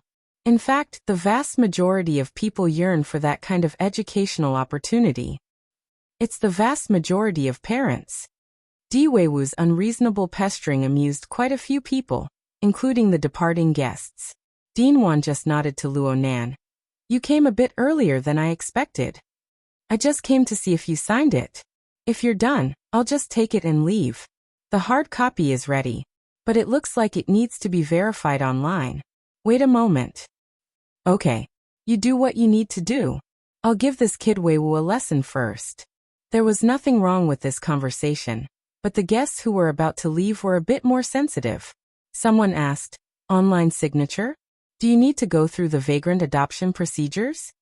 A relatively young woman stopped and revealed a smile to Luo Nan. Classmate. You came by yourself to get the procedures? You're so amazing. Are you also a vagrant? It had been a long time since someone had spoken to Luo Nan like this. The corners of his eyes twitched subconsciously. Yes, it must be because of his voice-changing period. Also, his chin had begun to grow a bit of a beard over the past few days. His face still looked too tender. Luo Nan had a good temper. He just laughed and shook his head. I'm not. Then, he led Di Weiwu upstairs. The little fellow was pulled away, but he still turned his head to back up the conversation. Brother Nan isn't a vagrant, but he takes good care of me. The woman didn't stop him. She just turned her head to speak to Dean Wan.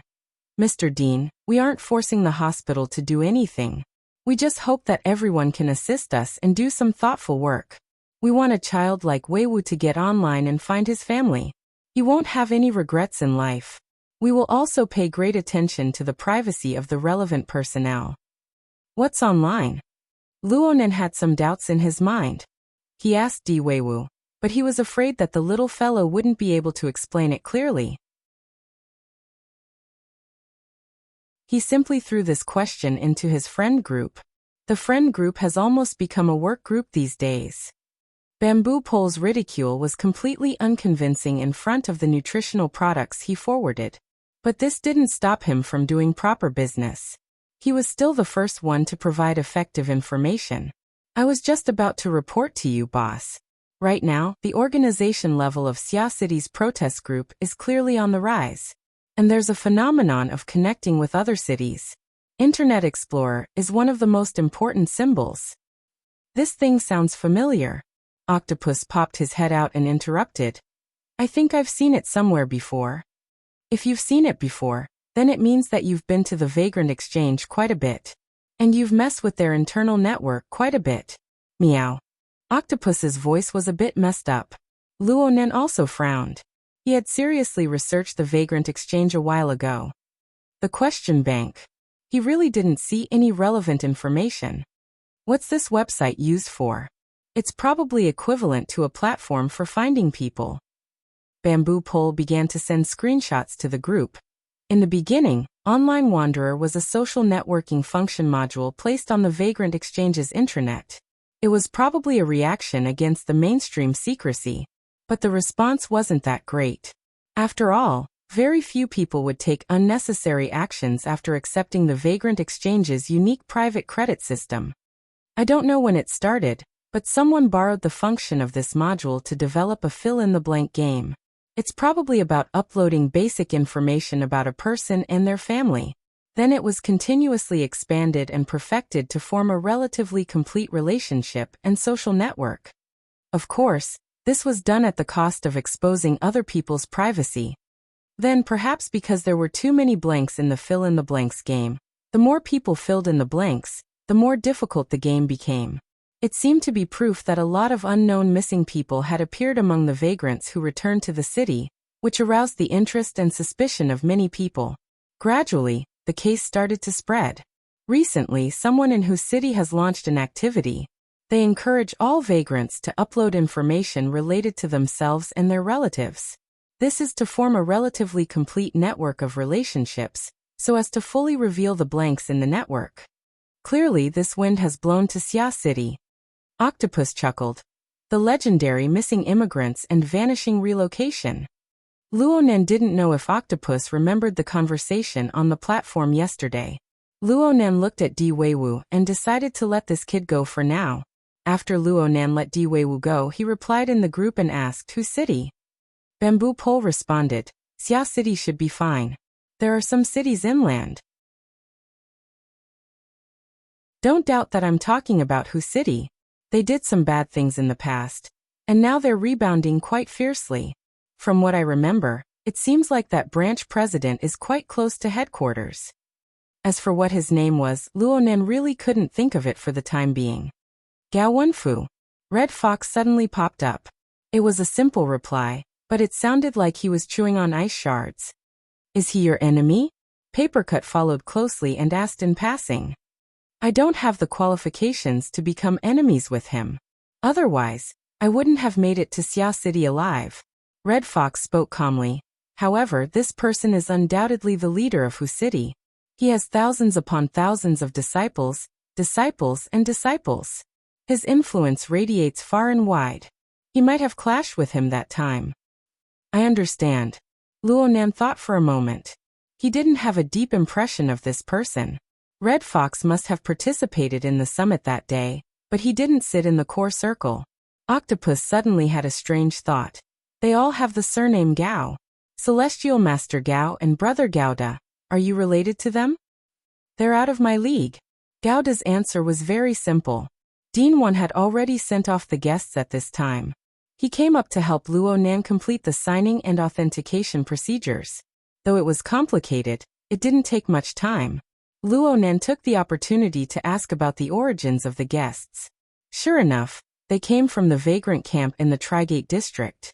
They even specially hired a very famous social activist. She was the woman who had asked the question. It looks like this demonstration won't stop anytime soon. They can't be going door to check the vagrants who have entered the adoption process, right? Dean Wan shook his head. Right now they hope to establish contact with the vagrants on this channel through various welfare homes. It can only be said to be a request. Their attitude is okay. It's also possible that the minor vagrant children aren't the main focus of this activity. Is it because the majority of the missing are adults? Dean Wan nodded silently. Luonan let out a breath and didn't say anything more. Though the current vagrant demonstration and other events were equivalent to adding chaos to Luonan's global census from a certain perspective, Luonan didn't care about this. He wasn't the instigator of the chaos. People who were worried about the chaos often doubted their ability to uncover the truth. Luonan was very confident in himself. Thank you, Dean Wan. I'm going to continue with the procedures. Wait a moment. Dean Wan stopped Luonan. He took out a ball-shaped object from his pocket and handed it over. This little toy was a bit like the incense basket used in ancient times for incense. It was perfectly round and its surface was a hollow structure. It was extremely detailed, but there weren't many patterns that could be discerned. The vein patterns were relatively abstract. Luonan couldn't see the material. He held it in his hand and pinched it. It was quite hard, but the luster of its surface structure made it seem like it would break easily. What's this?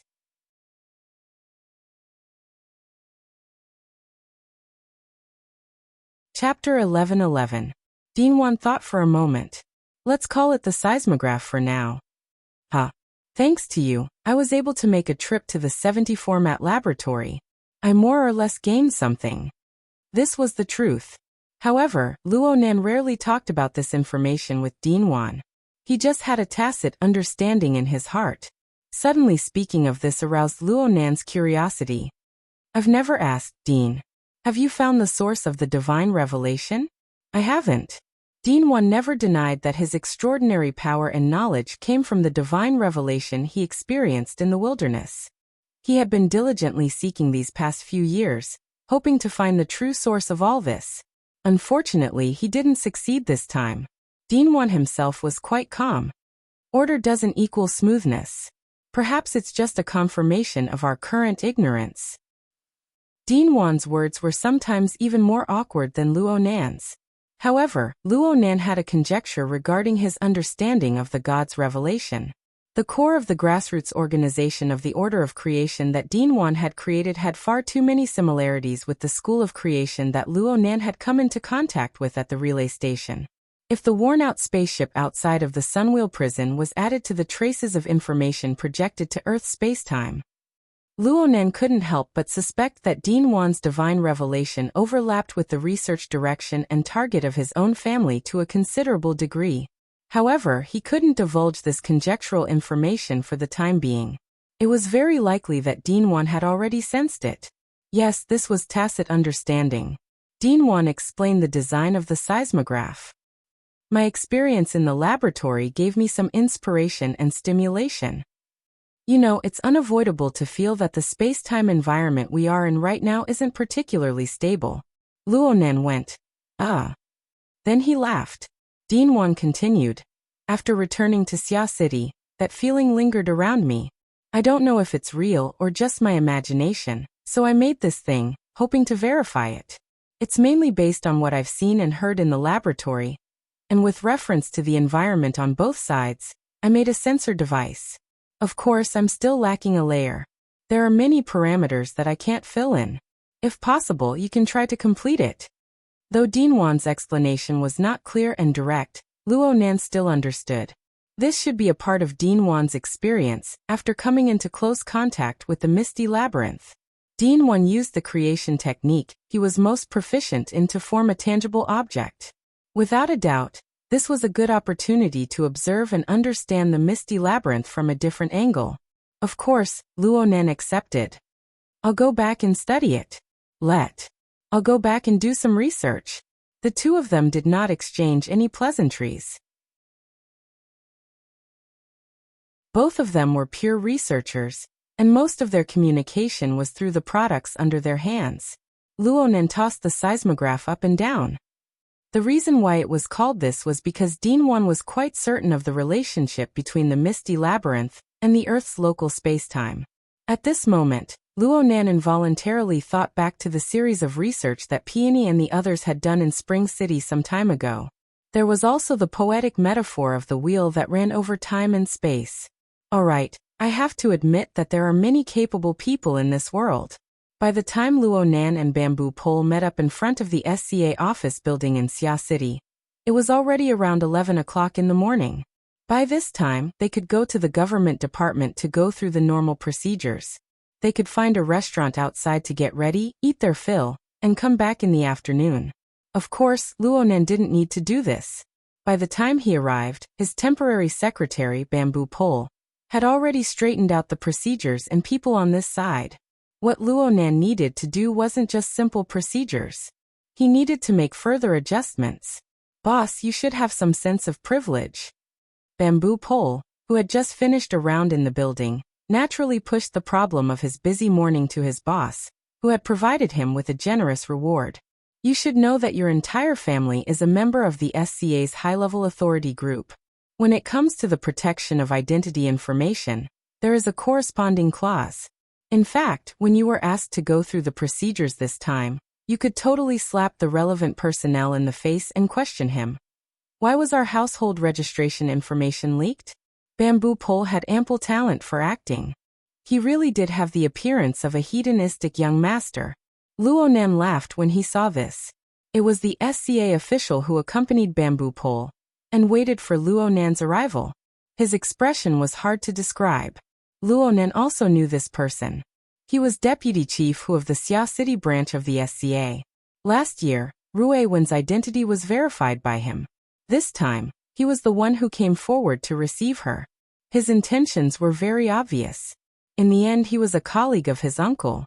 He seemed to be someone who knew He Yuan. Luonan spoke softly. If you want to slap me, I have an SCA employee at home, but he's the only one who would slap me. Plus, this matter was mainly because too much information was leaked to the school. Rue Wen's identity as a vagrant was a cover. She never thought of hiding it from others.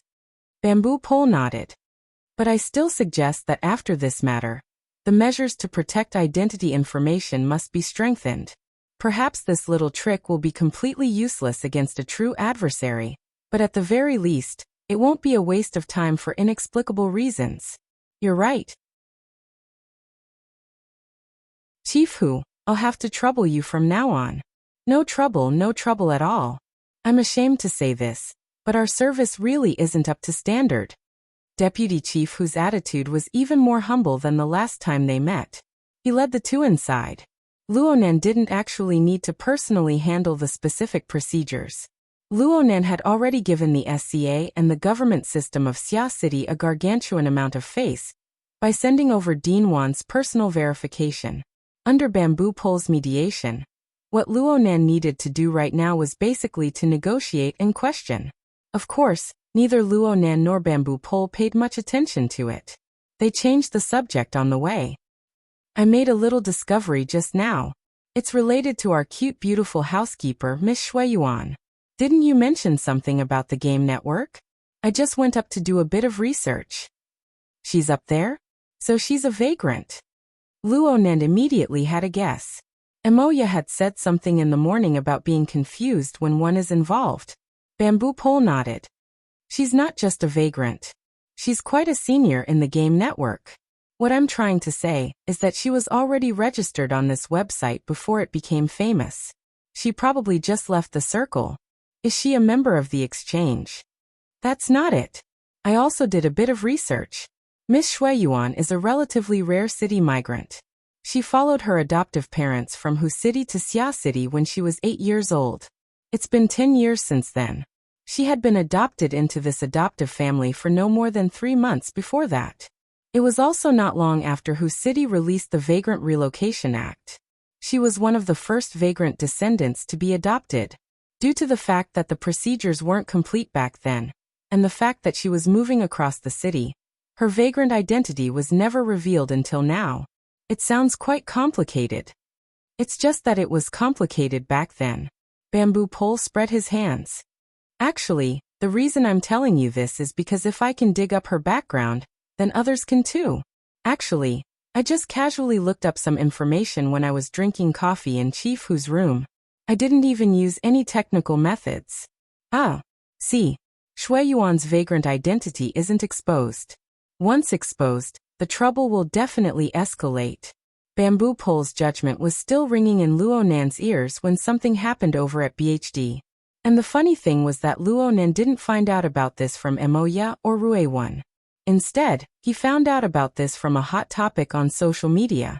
A short video spread across many popular social media platforms in Xia City. It quickly became popular and eventually activated Bamboo Pole's network sniffing and capturing mechanism, allowing the video to enter his database. Soon, the 2 people in charge of the Xia City branch of the SCA were left dumbstruck by the sudden explosion of the video. The place where the video was taken should be the office building where Mingtang Culture was located, and the person filming it was most likely a paparazzi reporter. The reason they said so was because they had no idea where they got the news from. They blocked the elevator entrance and accurately captured the BHD team. From the video, it could be seen that the paparazzi were clearly heading for Shueyuan. Their mouths were full of words like vagrant, protest, mutant infection, quarantine policy, and other words that had nothing to do with the entertainment industry. The questions they asked weren't up to par. They just picked out the most exciting things to say. Look at the trio from BHD, especially Shueyuan's reaction. What kind of reaction could she have? The trio from BHD, who had just made some progress from being an amateur, had never seen such a spectacle before. Their beautiful faces turned pale for a time. They retreated and were completely blocked inside the elevator. But in the next moment, the people at the very front of the crowded elevator entrance all lost their balance for some unknown reason. Some fell forward, some fell backward, and a large number of people fell. And on top of the bodies that fell all over the floor was Rue-1. It was without a doubt Rue-1. It was unknown when she arrived at the front. She was the first one to break through the crowd from the elevator. She crossed the chaotic area on the ground and led the trio from BHD, as well as Emoya and the others, to quickly break through the encirclement. No, it wasn't accurate to say that they broke through the encirclement. They simply swaggered off. What's going on? Luonan was a bit stupefied. No wonder the internet was exploding.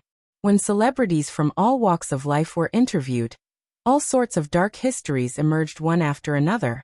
But most of the time there were filters, inappropriate statements, covert insults, and so on. It was truly unheard of for someone to overturn more than 10 people at once and swagger off like that. If it was a bodyguard, then it would have been fine to rely on brute force to commit murder. But the one who made a move in that instant was a little girl who looked to be a few years younger than the trio from BHD. What's going on? Luonan found Emoya's number and called her. He actually couldn't get through twice in a row. When he finally got through with great difficulty, he was showered with these words. It's the ones you've seen on the internet. They're cool, right? Emoya was clearly still in a state of excitement. If these words get passed to the reporters, you'll be an instigator. It's not that serious. We were just defending ourselves. Luo Nan learned more information from Moya's mouth. The reporters that had surged over were fine. They looked like a surging crowd with an extraordinary aura. But in reality, there were only 2 or 3 reporters with interview permits, and they were all from unrated tabloids.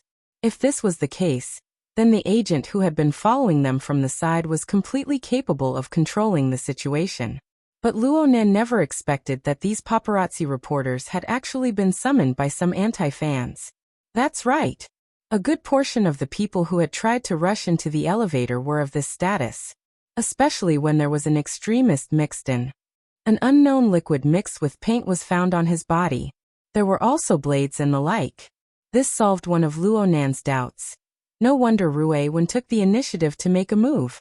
It was said that this person was originally a fanatical fan of Shui Yuan, but at the same time he was also an extreme anti-vagrant member. Shui Yuan's registration on Yulian clearly pricked his paranoid and fragile nerves. He gathered with other anti-fans and summoned paparazzi to set up this trap. It couldn't be said that he was completely brainless, but this method of doing things was really hard to evaluate. Luo Nan didn't feel like wasting even a second on this kind of person. He was more concerned about the aftermath of this matter. There were far too many people involved in this matter. Rui Wen, Moya, and the trio from BHD all appeared on camera in this matter. And from the perspective of the people in the entertainment circle, this sort of sharp rise in negative popularity was absolutely not a good thing. Luo Nan and Bamboo Pole glanced at each other. Bamboo Pole had just walked through Luo Nan's online information database. Bamboo Pole turned to reveal a serious expression. A dam of 1,000 miles can collapse because of an ant's nest. Without a good beginning, the entire matter is destined to be utterly terrible. Look, this is the trouble caused by you people letting the high-level privileges go unused. Luo Nan shook his head and directly got up. You guys talk. I'm going to take a few calls. This short video began to ferment in Luo Nan's circle of friends and relatives in the time it took to make a few phone calls. Many people, including Luo Nan's aunt and uncle, called to inquire about the situation. There were even more calls from Moya. There was no need for a professional like Bamboo Pole to make a move in the group of friends. Information regarding this matter came from various social media and various other online platforms. All of them were gathered in an endless stream. The focus of the matter had clearly shifted. The attention of the masses of netizens didn't have the patience to investigate the complicated background. Who was Shui Yuan from the BHD group? Why did they dare to do such a thing? Why did they do such a thing? It would be hard to get any results without waiting for a few days. The true focus came directly from the video. Who was that young woman who overthrew the reporter and swaggered off? And then a certain busybody took a screenshot from the chaotic video. The popularity of this matter began to rise sharply. The main character of the screenshot was Rui Wen. The focus was on her actions, but the core was her eyes. That cold and even empty gaze of hers when she overthrew the reporter in an instant. Even someone like Luo Nan, who knew her inside out, felt his heart tremble when he saw it. Of course, the essence of everything was still her appearance. Although Rui Wen wasn't the stunning type, her skin and bones were excellent. Moreover, she possessed a body and soul structure that exceeded that of a normal person's level of life. She was truly a flawless beauty without any blind spots. She absolutely could withstand the nitpicking and comparison of those bootlickers on the internet. All of this was quickly streamed on the internet this morning with the dance practice video of Rui Wen and the BHD group. It caused a further commotion.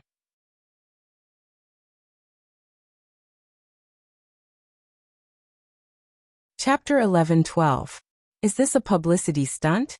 The amount of information about the demon-eyed woman on the internet had been fluctuating, but it maintained a certain level of popularity and did not stop for a few days. As a result, Zhang Yingying, who had been concentrating on the godson raising technique, couldn't help but wonder and sigh when she handed in her homework. Don't you have a limit? This isn't normal.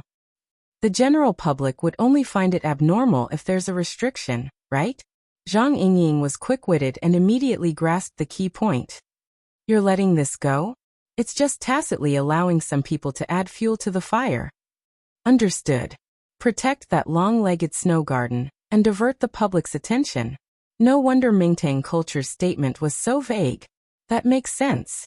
Otherwise, you guys might as well just leave the SCA's high-clearance group. It's useless. Speaking of which, you guys are throwing Rue Wen out to attract firepower. It's alright. The comments online about Rue Wen are relatively neutral. We've also asked for her opinion. Rue Wen doesn't really care about such things. Instead, she's been practicing with Shui Yuan and the others for a longer period of time. In reality, this wasn't a big deal. The storms of the secular world couldn't affect them at all. At least, a considerable number of people thought so, including Zhang Yingying. The problem was, it wasn't just the secular world. The news had also caused ripples in the inner world. It had only been a little over half a year since the big incident of Miss 2 out of 1000. She could have become a world-class tycoon in a single leap, but in the end, she had fallen into the so-called trap of opportunity of an extraordinary. This incident was still fresh in many people's minds. Needless to say, Luo Nan was one of the main characters of this incident. He was currently setting off a tsunami of impact in the world. The combination of legend and gossip was so perfect that it was hard not to attract people's attention. You have to pay attention. I heard from the boss that the Starry Sky Club has already received several rounds of inquiries regarding Rue Wen. They're using the same old trick of 2 out of 1000. They're probing and provoking. Yes, I know. They want to bind Raven to the value of the deep blue world as a key to open the door. Well, actually, I'm a key too. Luo Nan began grading Zhang Yingying's homework. He wasn't interested in this matter. In fact, he received the news earlier than Zhang Yingying. After all, he was a member of the Starry Sky Club in name. Key. I understand. Zhang Yingying sighed. What an annoying label. Aha, it's all over your head. Right now there are many people, and it's not just those from the deep blue world, who are trying to stick labels on Luo Nan. This isn't completely intentional. They are facing an object that they are temporarily unable to understand, and they are unwilling to pay the cost of time. Sticking labels and making definitions is the most worry-saving. The problem is that there are people taking advantage of this trend to add fuel to the fire. This is quite troublesome. What was even more troublesome was that these messy labels, if they had a unified prefix or suffix, they would eventually be locked to something like keys. It would be useless to tear them off later. For example, the key to crack the new plane. The key to breaking the source of the mutated infection. It could even be the key to unraveling the secrets of the deep blue world. The key to unlocking the limits of human evolution. Of course, it was also entirely possible that it was the key to opening Pandora's box, the key to breaking the current order of human society, and so on. In short, they were all keys. Luo Nan had been in a special position ever since the Pacific Ocean Summit. He was the crux of everything, but he was also the key to everything. At least this was the impression he gave others. Even though he intentionally slowed down the progress of the global census to buy a certain amount of buffer time, he was unable to stop the flow of people's thoughts. Speaking of which, is it really that important to distinguish the source of the mutated infection and the extraordinary power? Is it that important? Zhang Yingying left a message on the private chat interface. That depends on whether or not someone is concealing something. How complicated. I thought we never needed to think about this aspect. Zhang Yingying's sorrow was not unique to her. At this stage, the spirit of the summit conference had already spread widely in the inner world circles. Even though the possibility of everyone suffering from the mutated infection was extremely small after the awakening of their extraordinary powers, people still needed to pay attention to this important development at all times. Whether it was the source of radiation or the trend line, these concepts seemed understandable, but they were complex and unfathomable.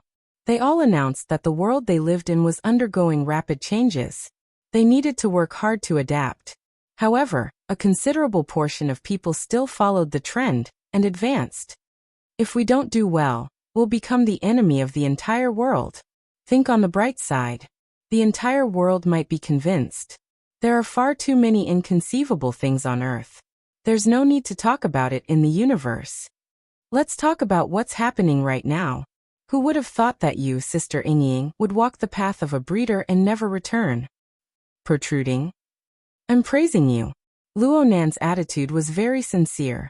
This was because the homework Zhang Yingying had handed in, or more accurately, the Dumb Sand breeding diary, was getting better and better. She was already quite clear about the special aggregation mode of dumb sand, which seemed to be an accumulation of sand. She even began to suspect that this aggregation mode was a reflection of some sort of external structural state. That's right. Dumb sand was highly related to the magneto-optical mica, though the magneto-optical mica was rapidly growing in the past few days, and the disturbances it brought to dumb sand were a bit too frequent. Zhang Yingying was able to capture this abnormality under the premise that she was severely lacking in information. She was able to form an accurate judgment. This was quite amazing. And in today's homework, Zhang Yingying had even begun to consider searching for other order fulcrums for dumb sand to serve as backup. She wanted to volunteer herself. In fact, this was very much in line with the idea of the fantasy schools, artificial fantasy breeds, to transfer control, the kind that went straight to the core. I have to say, Sister Yingying, you really have an extraordinary acuity in this field. Just say it's talent. Yes, it is indeed a talent. In the domain of configuration and superconfiguration, talent was also very important. According to Luo Nan's understanding of the situation, there were some people who were very good at mathematical logic and derivations. There were some people who were able to use super strong insight to point out the specific structure and spacetime distribution in an instant. Luo Nan could barely be considered as the second type. This was under the premise that he possessed a powerful mental sensing ability, and he had the endless spacetime configuration fragments within the Misty Labyrinth as a reference. To be honest, it was the selection and analysis of a large amount of valid data, and it was forcefully fed. Zhang Yingying, on the other hand, did not have a strong foundation and conditions like him.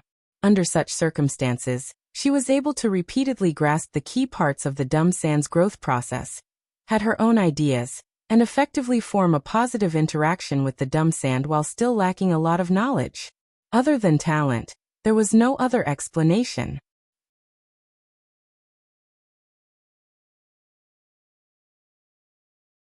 Chapter 11-13. Forgive Luo Nan for being biased. From his perspective, White Rainbow was an innate ability that had yet to push Zhang Yingying to B rank. There was no way it could be mentioned in the same breath as her outstanding talent in configuration and superconfiguration. Did Her Majesty Empress Wu make an error in judgment? Similar thoughts surged into his mind once more. Luo Nan did not use the fact that Earth lacked configuration before he came into being, especially the theory of superconfiguration. From his perspective, this shouldn't be a problem for Her Majesty Empress Wu. Forget it. I don't think. Luo Nan had already graded Zhang Yingying's homework and discussed a few specific details. In the end he asked, "Do you want me to open up an experimental area for you in the Bloodwill Rings fortress?" "Ah, I see that you've already begun to consider the problem of a simple configuration's systematic aggregation, but you don't dare to perform overly extreme experiments on dumb sand. Then you'll need to find another suitable target." Zhang Yingying used exclamation marks to express her emotions. "Are you going to use the people of the branch as lab rats? Are you going to bring the Bloodwill Rings fortress to life?" Just from this question alone, it could be seen that Zhang Yingying had a plan in mind. She had captured Luo Nan's train of thought. It shouldn't be too difficult to use the Bloodwill Ring as a basic unit to create a simple consciousness system. After all, the structure of the Bloodwill Ring is simple, and the investment in soul strength is limited. There won't be any problems. Luo Nan was certain in his mind. Right now, the fortress has more of a creation component. The flavor of fantasy is too light, and it's a relatively shallow application. It's a bit of a waste of resources. Also, it's easier to filter out people like you, Sister Yingying, who possess the gift of configuration and superconfiguration. The chances of this are small, but there's no way to go wrong with this. Do what you want. Zhang Yingying decisively gave up on her plans to investigate further. In this domain, Luo Nan was the authority of authority. Yes, wrong.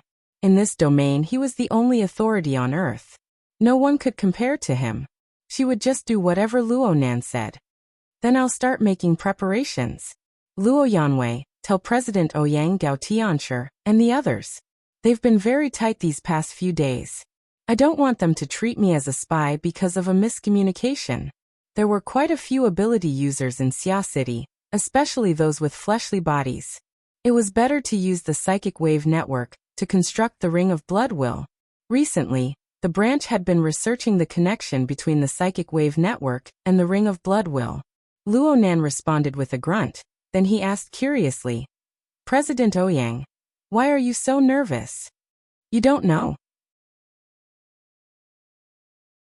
Mo La, who came over to visit his family, has been going in and out of the psychic wave network.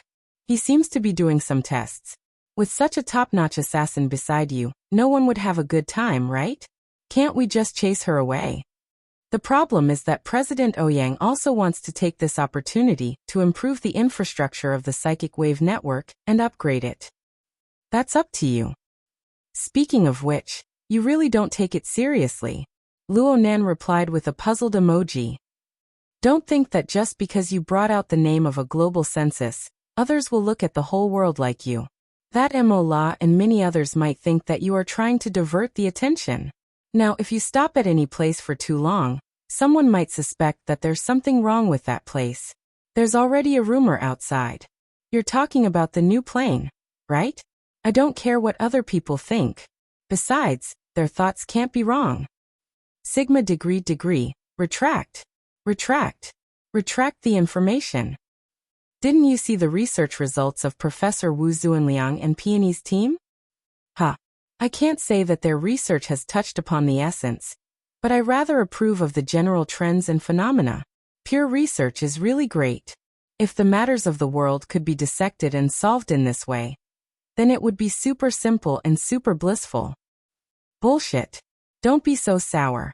For the sake of doing research, this sister's hair is falling one by one. Zhang Yingying directly used voice to complain. Reclamation seems like something that happened in my previous life. The so-called reclamation was playing the 10 days in the wilderness game. For a heavy player like Zhang Yingying, this was quite hurtful. Luo Nan said in passing, I'm really going to reclaim the wilderness tomorrow. When I come back, everyone can go to Frost River Reality and relax. Isn't the expansion pack coming out soon? Zhang Yingying quickly came to a realization. You're going to the wilderness? For what? To sweep a grave. In the blink of an eye, it was close to the weekend. According to Luo Nan's plan, he was preparing to go to his mother's burial ground in the wilderness on his solar birthday, the day of his mother's death. This was something he had been brooding over ever since he became sensible.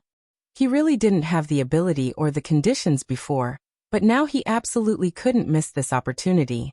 According to Luo Nan's plan, his schedule would quickly become packed after sweeping the grave. Whether it was the global census or some other work, they would all take up a large amount of his time. Before this, he felt that he should communicate with Rui-1. Okay, it was his aunt who pulled him by the ear. She wanted him to care about the mental health of his little sister, who was at the heart of the struggle. It was obvious that Rui-1 had been excessively cold and calm these past few days. This made his aunt more and more unable to grasp the little girl's thoughts. Frankly speaking, Luo Nan didn't really understand. So, after grading Zhang Yingying's homework, Luo Nan turned around and went to Rui-1's room. The small room at the end of the corridor. Rui-1, I'm coming in? Everyone's sensory abilities were extraordinary. This greeting was just out of courtesy. Luo Nan directly pushed open the door and entered as he spoke. Though it was already night, the lights in the room weren't turned on. Rui-1 was used to the silence of the dark. Normally, when she was at home, she would just stare blankly in the corner of her room. Right now, this sort of time was becoming less and less frequent. This was because the majority of her energy was placed on exploring the misty maze. Rui-1's gaze fell upon Luo Nan's body the moment he entered the room. It was like a corner of the starry sky under the serene curtain of the sky, seemingly dark yet bright. After a brief pause, a faint blue light replaced the room. It was the light of the virtual work area. Today I've discovered something. Luo Nan discovered very awkwardly that it would be very difficult for him and Rue Wen to have a heart-to-heart talk to continue. The reason was none other than that Rue Wen wouldn't pour her heart out to him. Comparatively speaking, Ink and Jerry were both a bit stronger than him. In his memories, Rue Wen's long sentences, especially those that were idle chatter and lacked a purpose, often appeared in her conversations with these two inhumans. On Luo Nan's side, her recent focus was completely placed on the exploration of the usable domain and plane fragments within the misty maze. What was displayed at the exit just now, as well as what was displayed in the virtual work area, were the reports of the exploration results.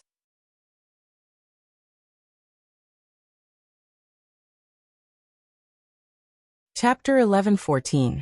I didn't come here to ask about the progress. Luo Nan really wanted to say this to Rue Wen, but doing so would be too deliberate. It would make the following exchanges more difficult. He could only grin. What did you discover? Fragments that might be suitable. Rue Wen was probably the person in this world who understood Luo Nan's pseudoplane plan the best. She didn't care about the practicality and feasibility of this plan. She just kept her head down in the mist maze, searching for the most suitable large-scale plane or domain fragment for Luo Nan to transform. In fact, the information about the existence of large-scale fragments within the mist maze was provided by Rue Wen in the first place. The mist maze was a fragmented world. Even the concept of a world wasn't accurate enough. It simply didn't possess the structure to bear material substance. According to Luo Nan's conjectures, it was extremely likely that it was the remnant of one or even several previous worlds that had been completely crushed by a terrifying power. Only the lowest level of law fragments were left behind. These were originally untouchable. At the very least, it was impossible for Luo Nan to come into contact with them with his perceptual abilities back then. The reason why an environment like the mist maze was formed was most likely because it was connected to the space and time of Earth. It was infected by the space and time here. Perhaps it was also coupled with the powerful radiation of Sunwheel Hell to complete the outer shell seal. Only then was there the scene of haze and sandstorm that could appear before Luo Nan and others. Luo Nan had already caught a glimpse of these possibilities after cultivating the magnetite mica jellyfish and borrowing its special clairvoyance mode. However, he still needed to utilize his own visualization and configuration construction abilities of the large coordinate system to move within the mist maze. He needed to open a path in the mountains and build a bridge in the rivers. This kind of mode was bound to have great limitations. Or perhaps it could be said, the mist maze only displayed Luo Nan's appearance as an existence. When he tried to construct a fulcrum for his existence, he had already formed a permanent change in the mist maze. This was a bit similar to the predicament other ability users faced when facing the storm of the Abyss region. Only Rue Wen, with her inconceivable talent of body and soul fusion, could transform into a similar form of existence. She could travel relatively freely in the misty maze, and she could even capture the relatively complete space-time signals within, resonating with the overlapping and distorted waves. If the compatibility was high, it was even possible to teleport to the other side. Generally speaking, fragments that were able to emit and retain a relatively complete signal in a highly complex and chaotic region were all fragments of a larger scale. Rue Wen had followed this train of thought to explore the depths of the mist labyrinth, and the results were basically in line with her guesses. Luo Nan would occasionally be able to capture this sort of signal within the tree-hole space that he had constructed himself. But he blushed with shame. The precision of his probing was far inferior to Rue Wen's natural talent. Therefore, the main force of exploration at this stage could only be Rue Wen. Frankly speaking, the process of Rue Wen's perception, resonance, matching, and even teleportation was hard for Luo Nan to understand with his current level of understanding. He only knew that there were certainly risks involved. Rue Wen would suffer minor injuries from time to time during the exploration process. It seemed that the degree of matching and resonance wasn't enough, and the forceful teleportation was the result. For this reason, Luonan gave orders to Rue-1, telling her to avoid impatience. At the same time, Luonan treasured the results of Rue-1's exploration very much. Every time, he would thoroughly research and completely deny the feasibility of the modifications. Only then would he stop. Today's sigh. Let's take a look first. Rue-1 gradually changed her method of communication, due to her relatively poor ability to express herself. She no longer reported verbally. Instead, she used the notes she had prepared beforehand. It was very clear that Rue-1 had absorbed Luonan's note-taking methods in recent times. The presence of graphics far exceeded that of words within the contents of the notes. It was just that Rue-1's note-taking abilities were built upon Luonan's solid foundation in sketching. Rue-1's notes looked much more simple and unadorned. Alright.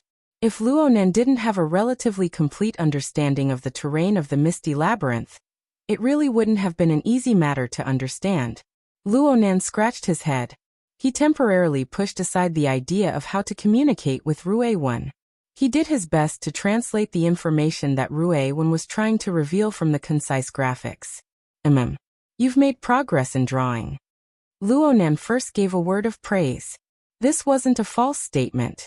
Rue-1 really had begun to feel a bit like drawing. At the very least, there was a set pattern. It was just that the structural model of the work area was a bit too simple. Also, why did the virtual work area lag one after another? This caused the graphics that Rue-1 drew to look a bit awkward. Hold on. This was an animation. Luonan captured the continuous changes in the graphics during the lag process. He was actually a bit pleasantly surprised for a time. It was rare for Rue-1 to ponder over some other ideas. Her train of thought was clearly becoming more and more lively. But then he was puzzled. It must be said that the drawing software that Rue-1 used did indeed have an intelligent animation function. It could automatically complete an animation trajectory after a limited set of settings. But it wasn't professional enough. It was fine if it was used for a normal business demonstration, but it didn't seem to fit well with this sort of schematic diagram. But no matter how unsuitable it was, it shouldn't have lagged, right? Could it be that the enterprise-level computing chip he bought for Rue-1 was a defective product? Luonan was now an engineer with professional insight after going through Worker Zhai's long-term tutoring. His first thought was to cut out from the page and prepare to look at the bottom level. Huh? Luonan blinked. All of this wasn't important. The page that appeared wasn't the simple desktop that he expected. Instead, it was unexpectedly garish. It was clearly the UI of some social media. To be more specific, it was a discussion area under a certain topic. The topic was also marked with special words and colors. The demon-eyed woman. That's right. It was densely packed with discussions related to the demon-eyed woman, which was to say Rue-1. Looking at the automatic refresh rate, it was extremely enthusiastic. This was really a bit unexpected. Actually, 3 or 4 days had passed. Whether it was the crisis of Shui Yuan's identity and standpoint, or the demon-eyed woman incident, the popularity of these topics was steadily declining on the surface. It was just that in some small circles, disputes would erupt due to various stances or inexplicable differences, causing the local popularity to remain high. It was very clear that Luonan was looking at such a page. This sort of circle wasn't rare in cyberspace. But in any case, he needed to take the initiative to search for it, right? Truly unexpected. So it turned out that Rue-1 paid a lot of attention to this sort of matter? Luonan looked at Rue-1, and Rue-1 looked back at Luonan.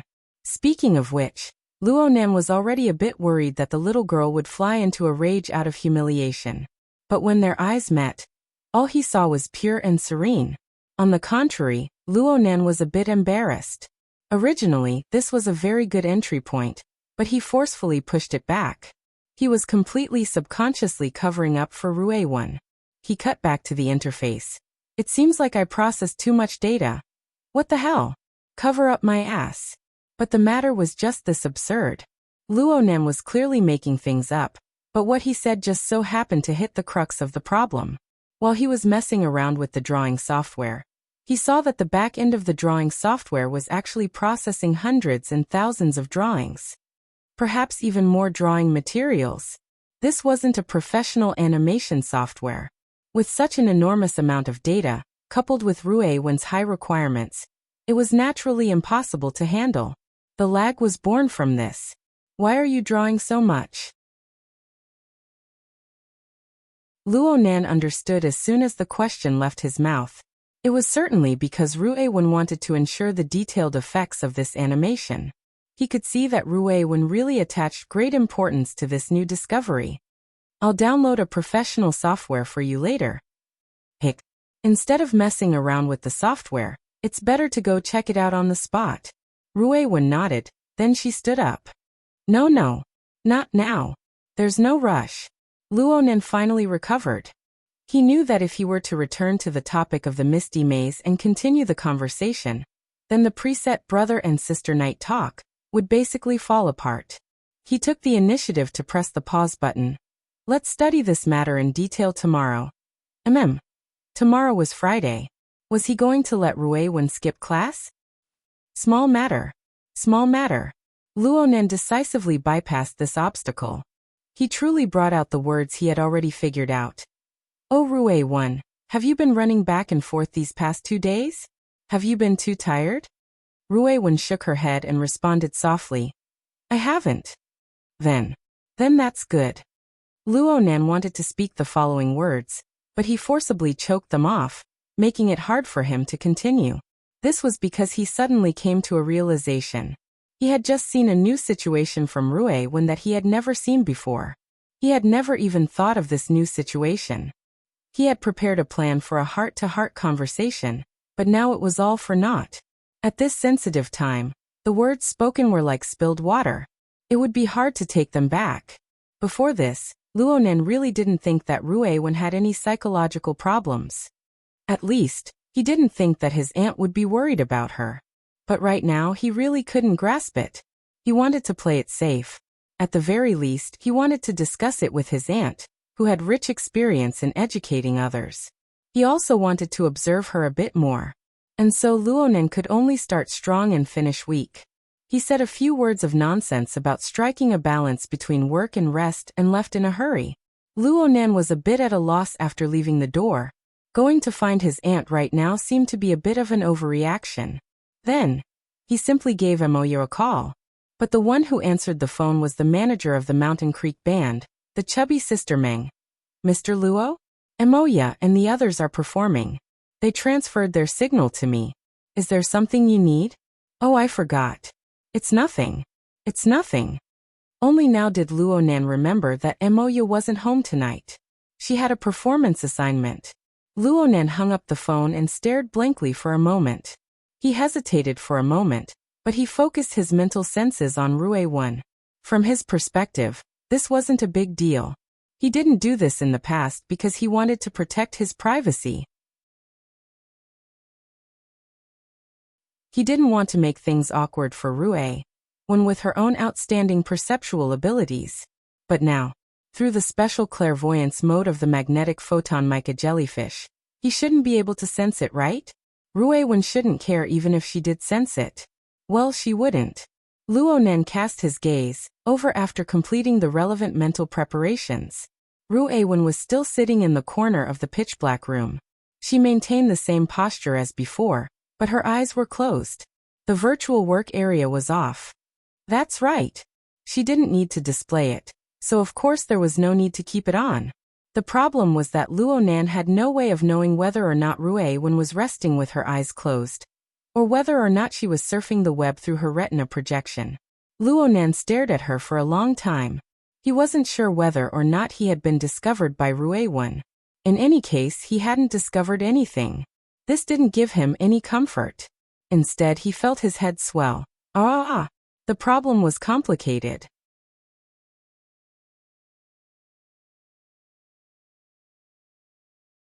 Chapter 11:15. So you're losing your head out of fear right now? Moya, who hadn't returned for an entire night, called Luo Nan the next morning. She laughed quite unrestrainedly after listening to Luo Nan's account. Luo Nan frowned. How could it be that serious? You're acting like this. You're like parents who have muddled along for over a decade. When their child is in his rebellious phase, or even later, they suddenly discover that their child is completely different from the growth model they expected.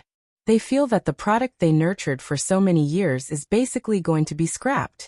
It's impossible to reforge it. Then they panic and despair, not knowing what to do. Isn't this the feeling? Luo Nan continued to deny. It's not that exaggerated. You're using this as an analogy. It seems like you've experienced it before. It's fine to just observe. Observe the mental processes of Mr. Mo Haihang and Mrs. Luo Shuqing a few years ago. You can more or less learn a few things.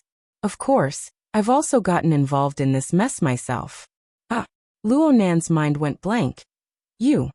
That's right. Did you forget? I'm the one who provided you with the Dream Fund. I funded a 10-year-old kid to do a drug experiment. Even though the results are pretty good, and the return on investment is super high, I was quite anxious when I recovered from my second Chinibyu. Hee. So your funding was the choice of a Chinibyu. Could it not be? In order to take care of your so-called dream, there was an extremely high possibility of harvesting a younger brother, who overdosed on drugs and died. Just thinking about it makes my hair stand on end, okay? As Emoya spoke, she also sighed. From this point, I can understand your current feelings. Thank you, little brother. You've worked hard. Emoya soon laughed. How should I put it? I still feel like you're overreacting. Even though you may be the one with the most power in the family, you don't need to burden yourself with Rue Wen's matters. You need to know that the loss of her memories before she entered the family wasn't caused by you. Even though she was brought into the family by you, you're just an older brother in terms of family ethics. You're not a parent. But Aunt, she certainly wants you to take responsibility, right? You might really be the person that Rue Wen wants to be close to the most. Even 10 sentences from others can't compare to a single sentence from you. But you still have to look beyond the surface to see the essence. Did my mother want you to be the head of the household? Come on, they still have a long way to go before they retire, and they're the kind of people who worry a lot. How stupid can they be to let you be the leader of this family? There seemed to be someone laughing beside Emoya. It should be a woman. But Luo Nan wasn't in the mood to pay attention to these things. He just pulled the corner of his mouth. Then what does Aunt mean? She only wants you to look inward and arrange a mission for you at home, so that you will have a sense of belonging as a family member, instead of being a so-called world-class expert who goes to the upper class for no good reason, and considers the life and death of mankind every day and night. Emoya concluded. This is a family scheme. You're right. Luo Nan pondered for a moment, and felt that it made some sense. But he soon came back to his senses. But aren't you off topic? What you've said to me, I admit it's reasonable. But Rue Wen, what's the situation? What should I do? This? Emoya was clearly stumped. When all is said and done, you don't know. I only have you as my experience and inexplicable success. I'm going to take this out to deal with Rue Wen. Let's not talk about anything else. Can you be at ease? Emoya's reply was bold and confident, but she soon admitted. Her reaction really is quite unexpected. Luo Nan sighed. Emoya seemed to be talking to someone beside her. A short period of time passed before she spoke again. Don't think too much right now. People like you will go overboard when you think about things. But it's not necessary right now. It's best to observe first. Of course, you can't observe her in a monotonous and simple comfort zone. You need to push her into a relatively complex environment. My mom is more proactive than you in this regard. We don't blindly believe in Rue Wen at this time. We believe in the ability of this family to protect her. Luo Nan went, oh. Besides, there's still you. Even if there are some problems or accidents, you'll definitely be able to fish her out in time, right? Definitely. Luo Nan still had this sort of confidence. Then it's settled. You don't need to worry about Rue Wen suffering any psychological trauma or the like. A person's character is often warped and expanded under layers upon layers of obstacles. In the end, it is molded. Some people are simply chiseled with knives and axes. From childhood to adulthood, from birth to death, they are all molded and changed. Isn't this an unavoidable process? The process of molding a character isn't a disaster. Even molding a freak isn't counted, only by completely negating its existence from its roots. That's it. Luo Nan blinked his eyes. Even though it's great reasoning, it sounds pretty good. So please seriously consider whether or not Rue Wen wants to seize this opportunity to make her debut. It's nothing. What I'm saying is that you can first observe her situation in the school environment when she's not skipping class. Right now Luo Nan was sitting inside gear on the north bank. He was sitting in a leisure booth in the public activity area at the edge of the sandbar waterway. He was speechless for a time. How could he explain the fact that Rue Wen had blatantly skipped most of her morning classes and was already heading in this direction to meet up with him? Forget it. Luo Nan slapped Jerry's head, who had popped out from who knows where. He decided not to think about this sort of lousy matter this morning. He hung up the phone and drank the fruit juice on the table in 2 or 3 gulps. He asked for another cup for Rue Wen, preparing to pack it up and take it down to the underground laboratory. This little girl shouldn't like to be in front of people. Luo Nan was absent-minded for a moment. Was this shouldn't what he was thinking? No matter what, he shouldn't verify this matter for the time being. Brother. Nan. Someone suddenly greeted him. When he said brother, he was clearly a bit restrained. This was mainly because he was in front of people. Luo Nan actually greeted Senior Tian in a very natural manner. The person who came was Tian Chi of Acumen College's Advanced Teaching Department. He was also Senior Tian Xi's cousin, and he was older than Luo Nan by 3 to 4 years. He called Luo Nan brother in his heart. After all, he was a child who had been beaten up by the reality of society. He just couldn't wipe his face off in front of people. However, Tian Chi's gaze followed the illumination lights and cast into the bottom of the lake. He saw the enormous devil ray swimming lazily in the deep waters, and his greeting became even more sincere. Brother Nan, it's been a while since I've seen you in the society. I heard you took a leave of absence from school? Yeah. I've been running around a bit more lately. Even when I come, I usually go to the laboratory. I understand. Tian Chi's gaze unconsciously glanced at the devil ray at the bottom of the lake. Actually, many people in the Mystic Arts Research Society knew that this dangerous mutant that had been tamed disappeared for a period of time last month.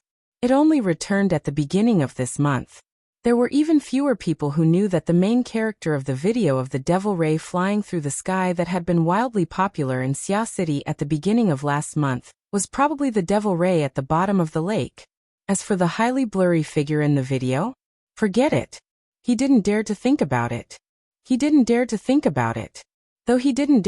about it too deeply, Tian Chi still unconsciously moved closer when he saw Luo Nan. It was good to say a few words. Luo Nan's polite attitude made his nervous state of mind ease a bit. Right when he wanted to chat a bit more, he saw Luo Nan wave his hand behind him. The fat-headed and big-eared Jerry had leaped out a bit earlier than Luo Nan. Tian Chi turned his head and saw Rue Wen appear at the entrance of the public activity area. She was wearing the standard summer dress of Acumen College. Jerry rushed directly to Rue Wen's feet. He wanted to move closer, but he was a bit afraid. He just circled around her feet. Rue Wen had to bend over to pick Jerry up and bring him over. It was quite eye-catching to see a middle and low-grade student appear here during class time. The lively muskrat that moved closer intensified this impression. However, Rue Wen's face was even more eye-catching. They could faintly hear someone exclaim in surprise over at the public activity area. Hold on. This is the Demon Eye woman, right? Short hair, black eyes, fair skin, and a beautiful appearance. She looks like... especially that skin. She's from our school. The students of Acumen College possess the most basic qualities. They suppressed their voices when they exclaimed in surprise. But there weren't many people here to begin with. The corner of the bar was relatively quiet, so the sounds of exclamations and whispers were particularly clear. Luo Nan and Rue Wen obviously heard them loud and clear. Luo Nan looked over there, and saw that Rue Wen's jade porcelain-like face didn't fluctuate at all. She was completely unaware that she had become the center of everyone's gazes. Tianqi also heard them. He knew of this fact earlier than the vast majority of the people here, even though he and Rue Wen had only met a few times. He grinned and took advantage of the fact that Rue Wen hadn't come over yet to come closer. He whispered, "There are quite a few people who are crazy about Rue Wen in the society. It seems like some people have already guessed it. I heard that OK has already gotten someone to inquire about Rue Wen's contact information." "OK? Oh, it's that vice president." Luo Nan's impression was that he seemed to be a rather pretentious young man. As for Rue Wen's identity being leaked, it wasn't strange. After all, this little girl was a frequent customer of the Mystic Arts Research Society. Her appearance and temperament were especially outstanding. It was very normal for her to leave an impression on others. Luo Nan smiled at Tianqi. "Rue Wen's here. Let's go do an experiment. We'll talk next time." "Sure. You busy yourself." Tianqi was already very content to be able to exchange a few words with Luo Nan. He saw Rue Wen walk over with Jerry in her arms. He stood up and helped her pull out a nearby chair before leaving. However, Rue Wen didn't have any intentions of sitting down. She just looked at Luo Nan.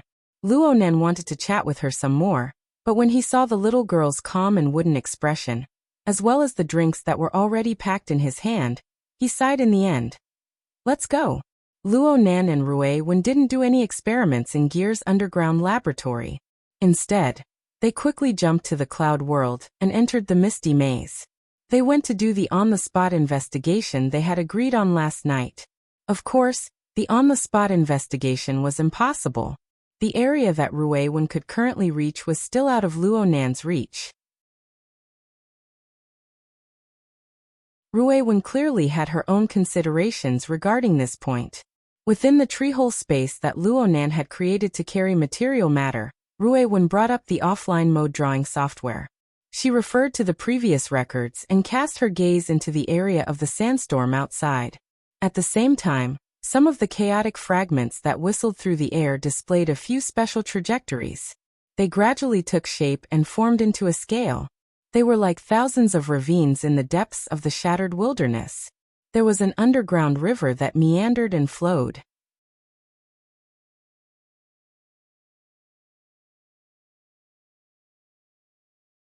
Chapter 11:16. Wow! Rue Wen's move was very beautiful. Luo Nan knew that Rue Wen had used some sort of method to transfer the sketches stored in her drawing software into the mist maze. This allowed the fragments of her domain to possess activity for a short period of time, becoming the medium for her drawings. This was similar to Luo Nan's previous demonstration using water vapor, but the difficulty was far higher. First of all, a domain fragment was a domain fragment. No matter how fragmented it was, no matter how sealed it was, its essence was still the direct embodiment of a law. Its material structure was countless times more complex than the water vapor that Luo Nan controlled. Regardless of whether it was material energy or soul force interference, the effects of such a carrier would be greatly reduced. Luo Nan had opened up the space of the tree hole within the misty labyrinth from nothing. He was the clearest about the difficulty of this place. Secondly, Luo Nan didn't see Rue Wen operate this set of animations. She displayed the connections and rich details of the tens of thousands of drawings stored in the drawing software in an orderly manner. Yes, Luo Nan didn't see Rue Wen's manual operation when she demonstrated the animation. At the very least, he didn't see the follow-up operation at all. Rue Wen just gave him the initial power, and then all the changes naturally occurred and continued to evolve. It was as if Rue Wen had programmed the fragments of this boundless domain beforehand. As long as a switch was pressed, all the fragments would operate according to the preset rules. Something didn't seem right. Luo Nan faintly felt a bit awkward. He wanted to analyze it more seriously, but the content that Rue Wen displayed attracted his attention at this time. This seems to be... Luo Nan snapped his fingers, and the lens nebula suddenly expanded from a miniaturized state at the very center of the second level of the tree hole space. It was like a gradually magnified starry sky seen in a lens, revealing more and more details. It was useless to have too many details. Of course Luo Nan was able to see that Rue Wen's drawing had been simplified to a certain degree. He had scaled the lens nebula to a similar scale, making it a bit more intuitive.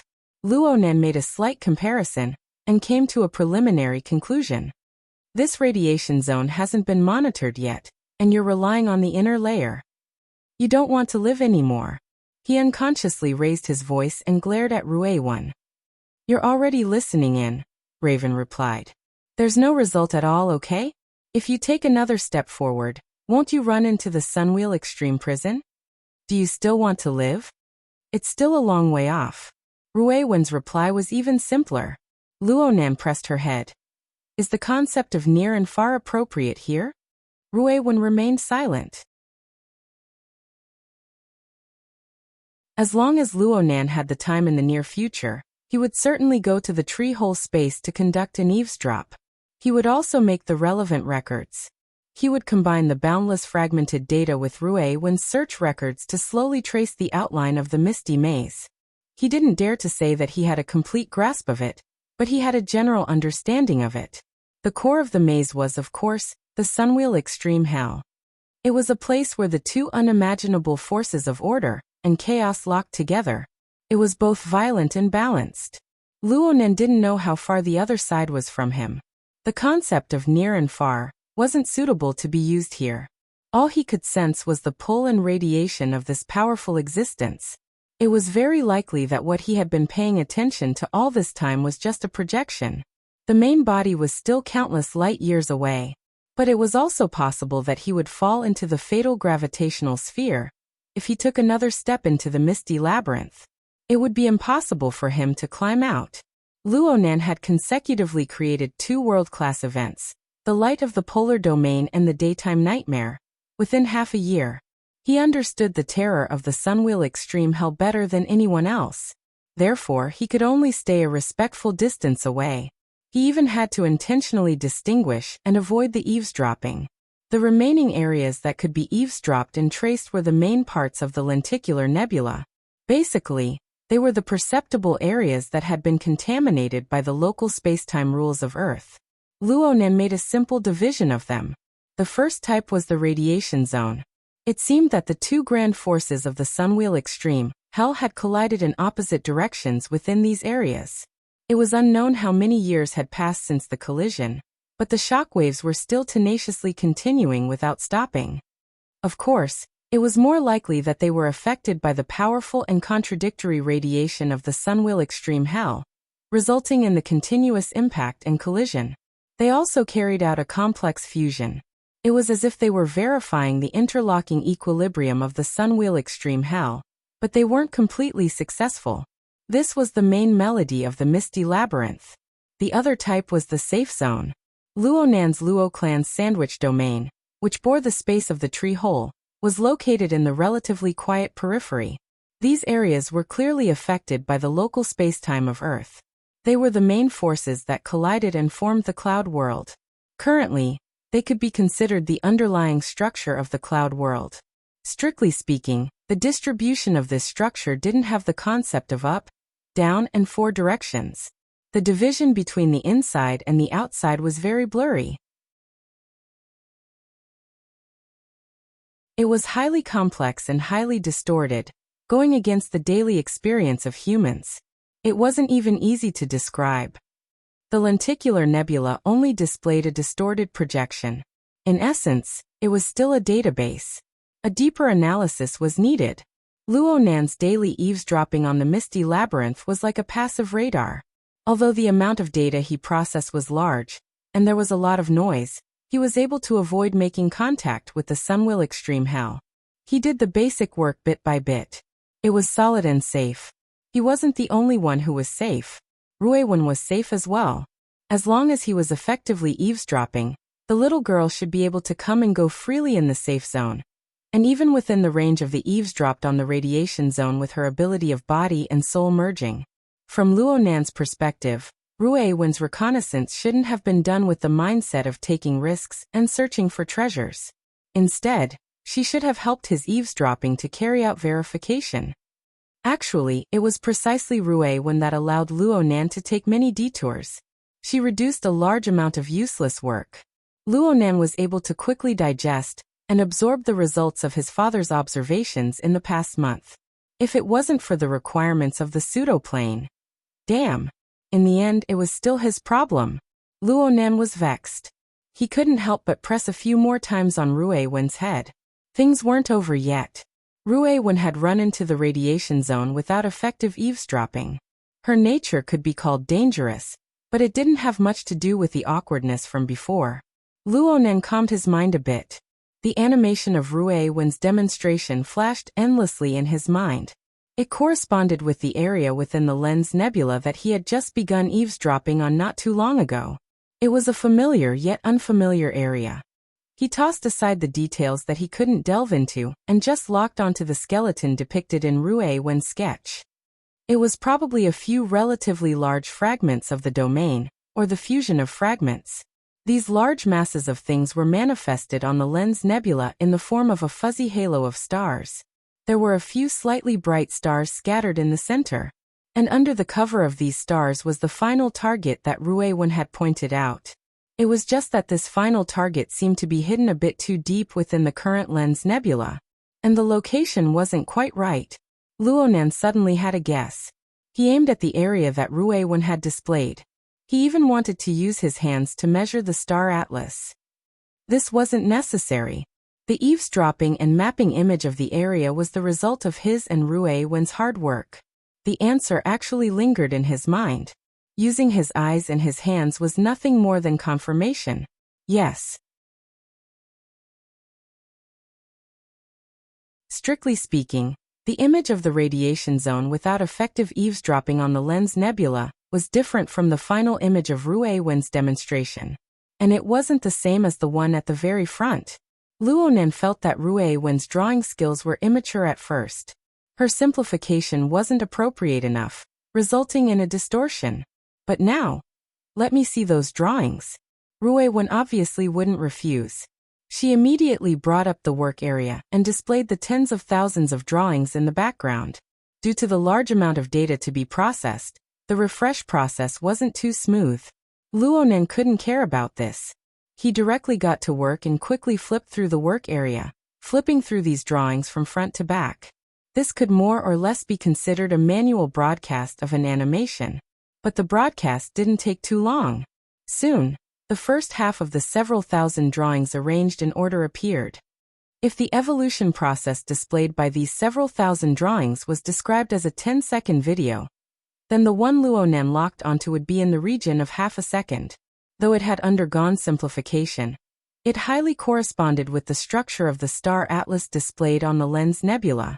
There was practically no difference. It seemed that this one was the present. Then, Luonan pursed his lips and turned his head to begin controlling the lens nebula. There was no doubt that the structural details of the mist labyrinth were constantly changing. One had to accept this in order to observe it accurately.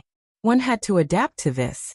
For this reason, even though the data that constituted the star atlas could be described as a sea of data, both Luonan and Luo Zhongheng did their best to preserve the crucial process data.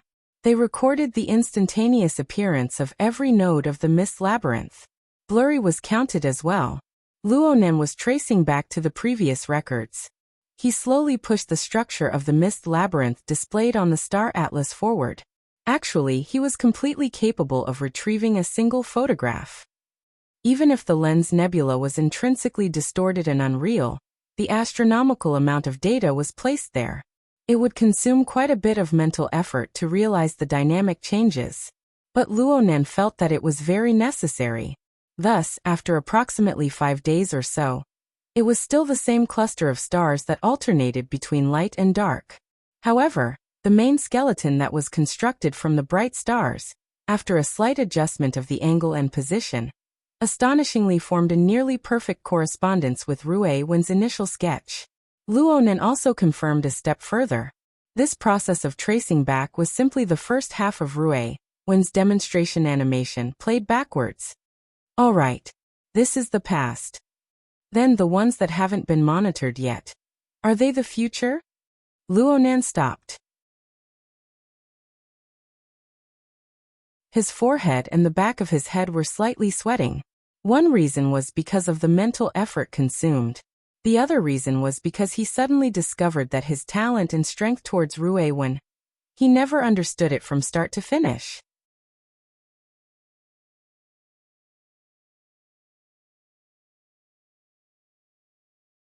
Chapter 11:17. Luonan had sensed something during Ruiwen's demonstration just now. During the entire process, Ruiwen had only used her initial power from beginning to end. She had pushed the initial sketch, and then everything had operated according to the established procedure. There really hadn't been any other interference in the middle. Luonan's awkward feeling stemmed from this. He had misunderstood earlier. Ruiwen hadn't drawn the results of her own observations into images, and then demonstrated them.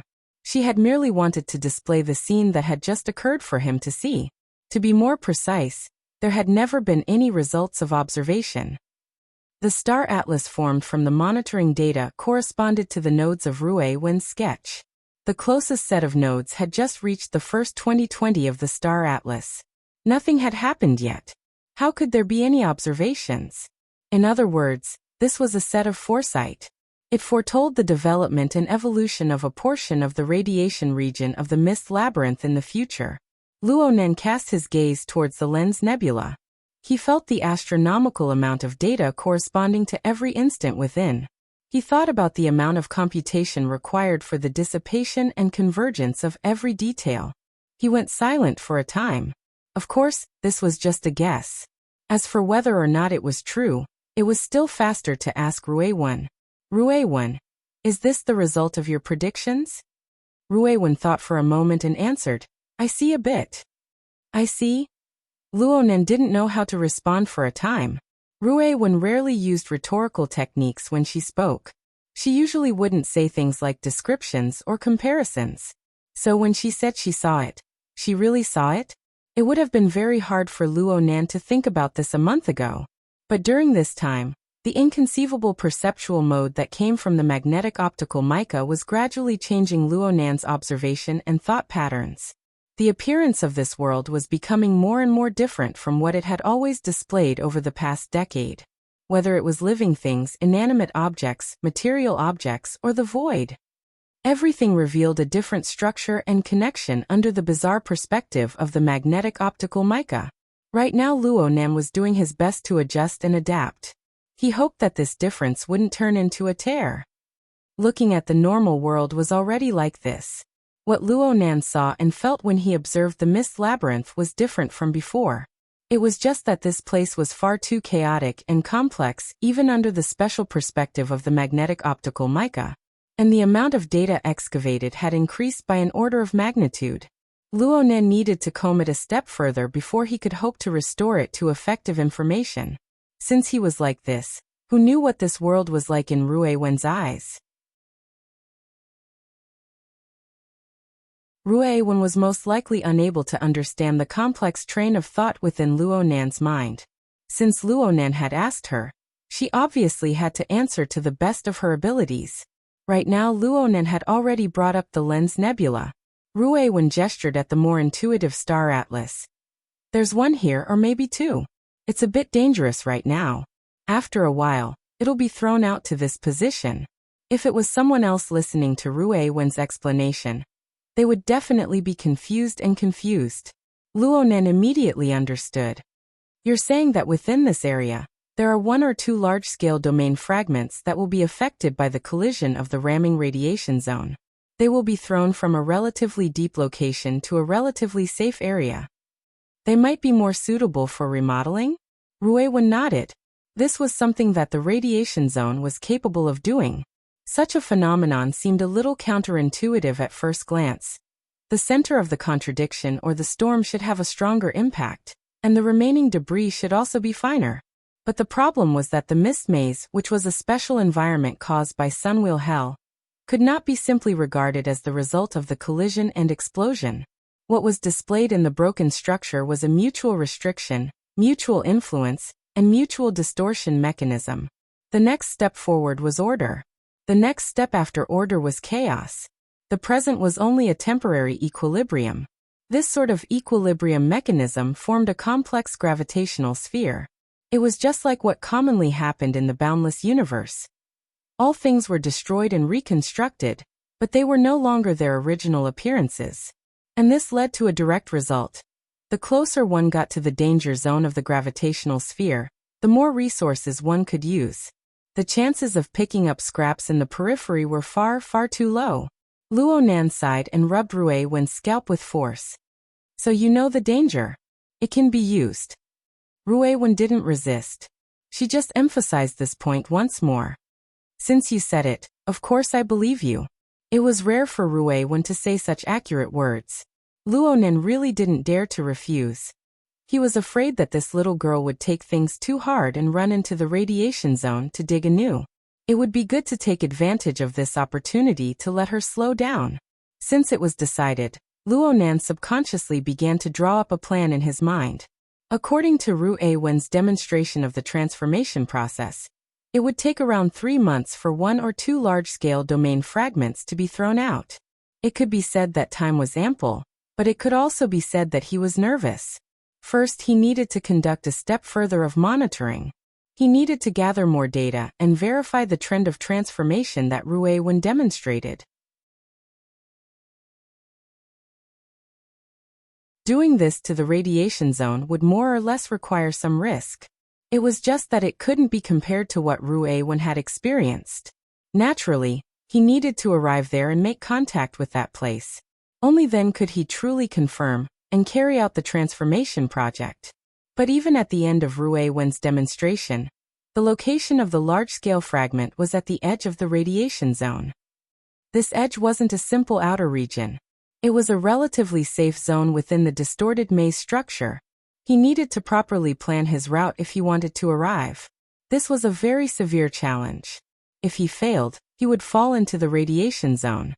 He would be pulled by the gravitational sphere, and it was very likely that he would have to face the onslaught of the Sunwheel Hell once more. In other words, I need to make preparations to detonate and endure the daytime nightmare once more. At least once. Luo Nan muttered to himself as he sorted out his thoughts. In this case, he needed to wait until the altar's spiderweb was completely restored for the sake of safety. Only with this safety net could he buffer and precipitate the flood of information that he was unable to digest.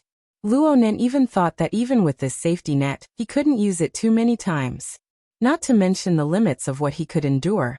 The occasional daytime nightmare could be attributed to a natural phenomenon as much as possible, or it could be concealed by an occasional accident. But if it were to appear at a high frequency, some people would certainly discover some clues. Yes, Luo Nan was referring to the awesome High Lord of Secret Contract, the one who monitored the abyssal region all year round. Of course, there was also Li Wei. If they were to really discover some clues, it would be a great deal of trouble in the future. It's best if I don't do it more than once. Luo Nan raised his standards. Rui Wen didn't quite understand. She turned to look at him. Luo Nan locked gazes with the young girl's deep and pure eyes. He subconsciously exerted force to rub her head. Rui Wen didn't say a word, allowing him to rub her head. It must be said that Rui Wen's talent had already reached a level that defied common sense. Though talent itself was a certain distance away from common sense, no matter how strong it was, it still needed to conform to basic laws, right? When a certain ability far exceeded the scope of a race's inheritance, far exceeded the prior perceptual regulations of a race.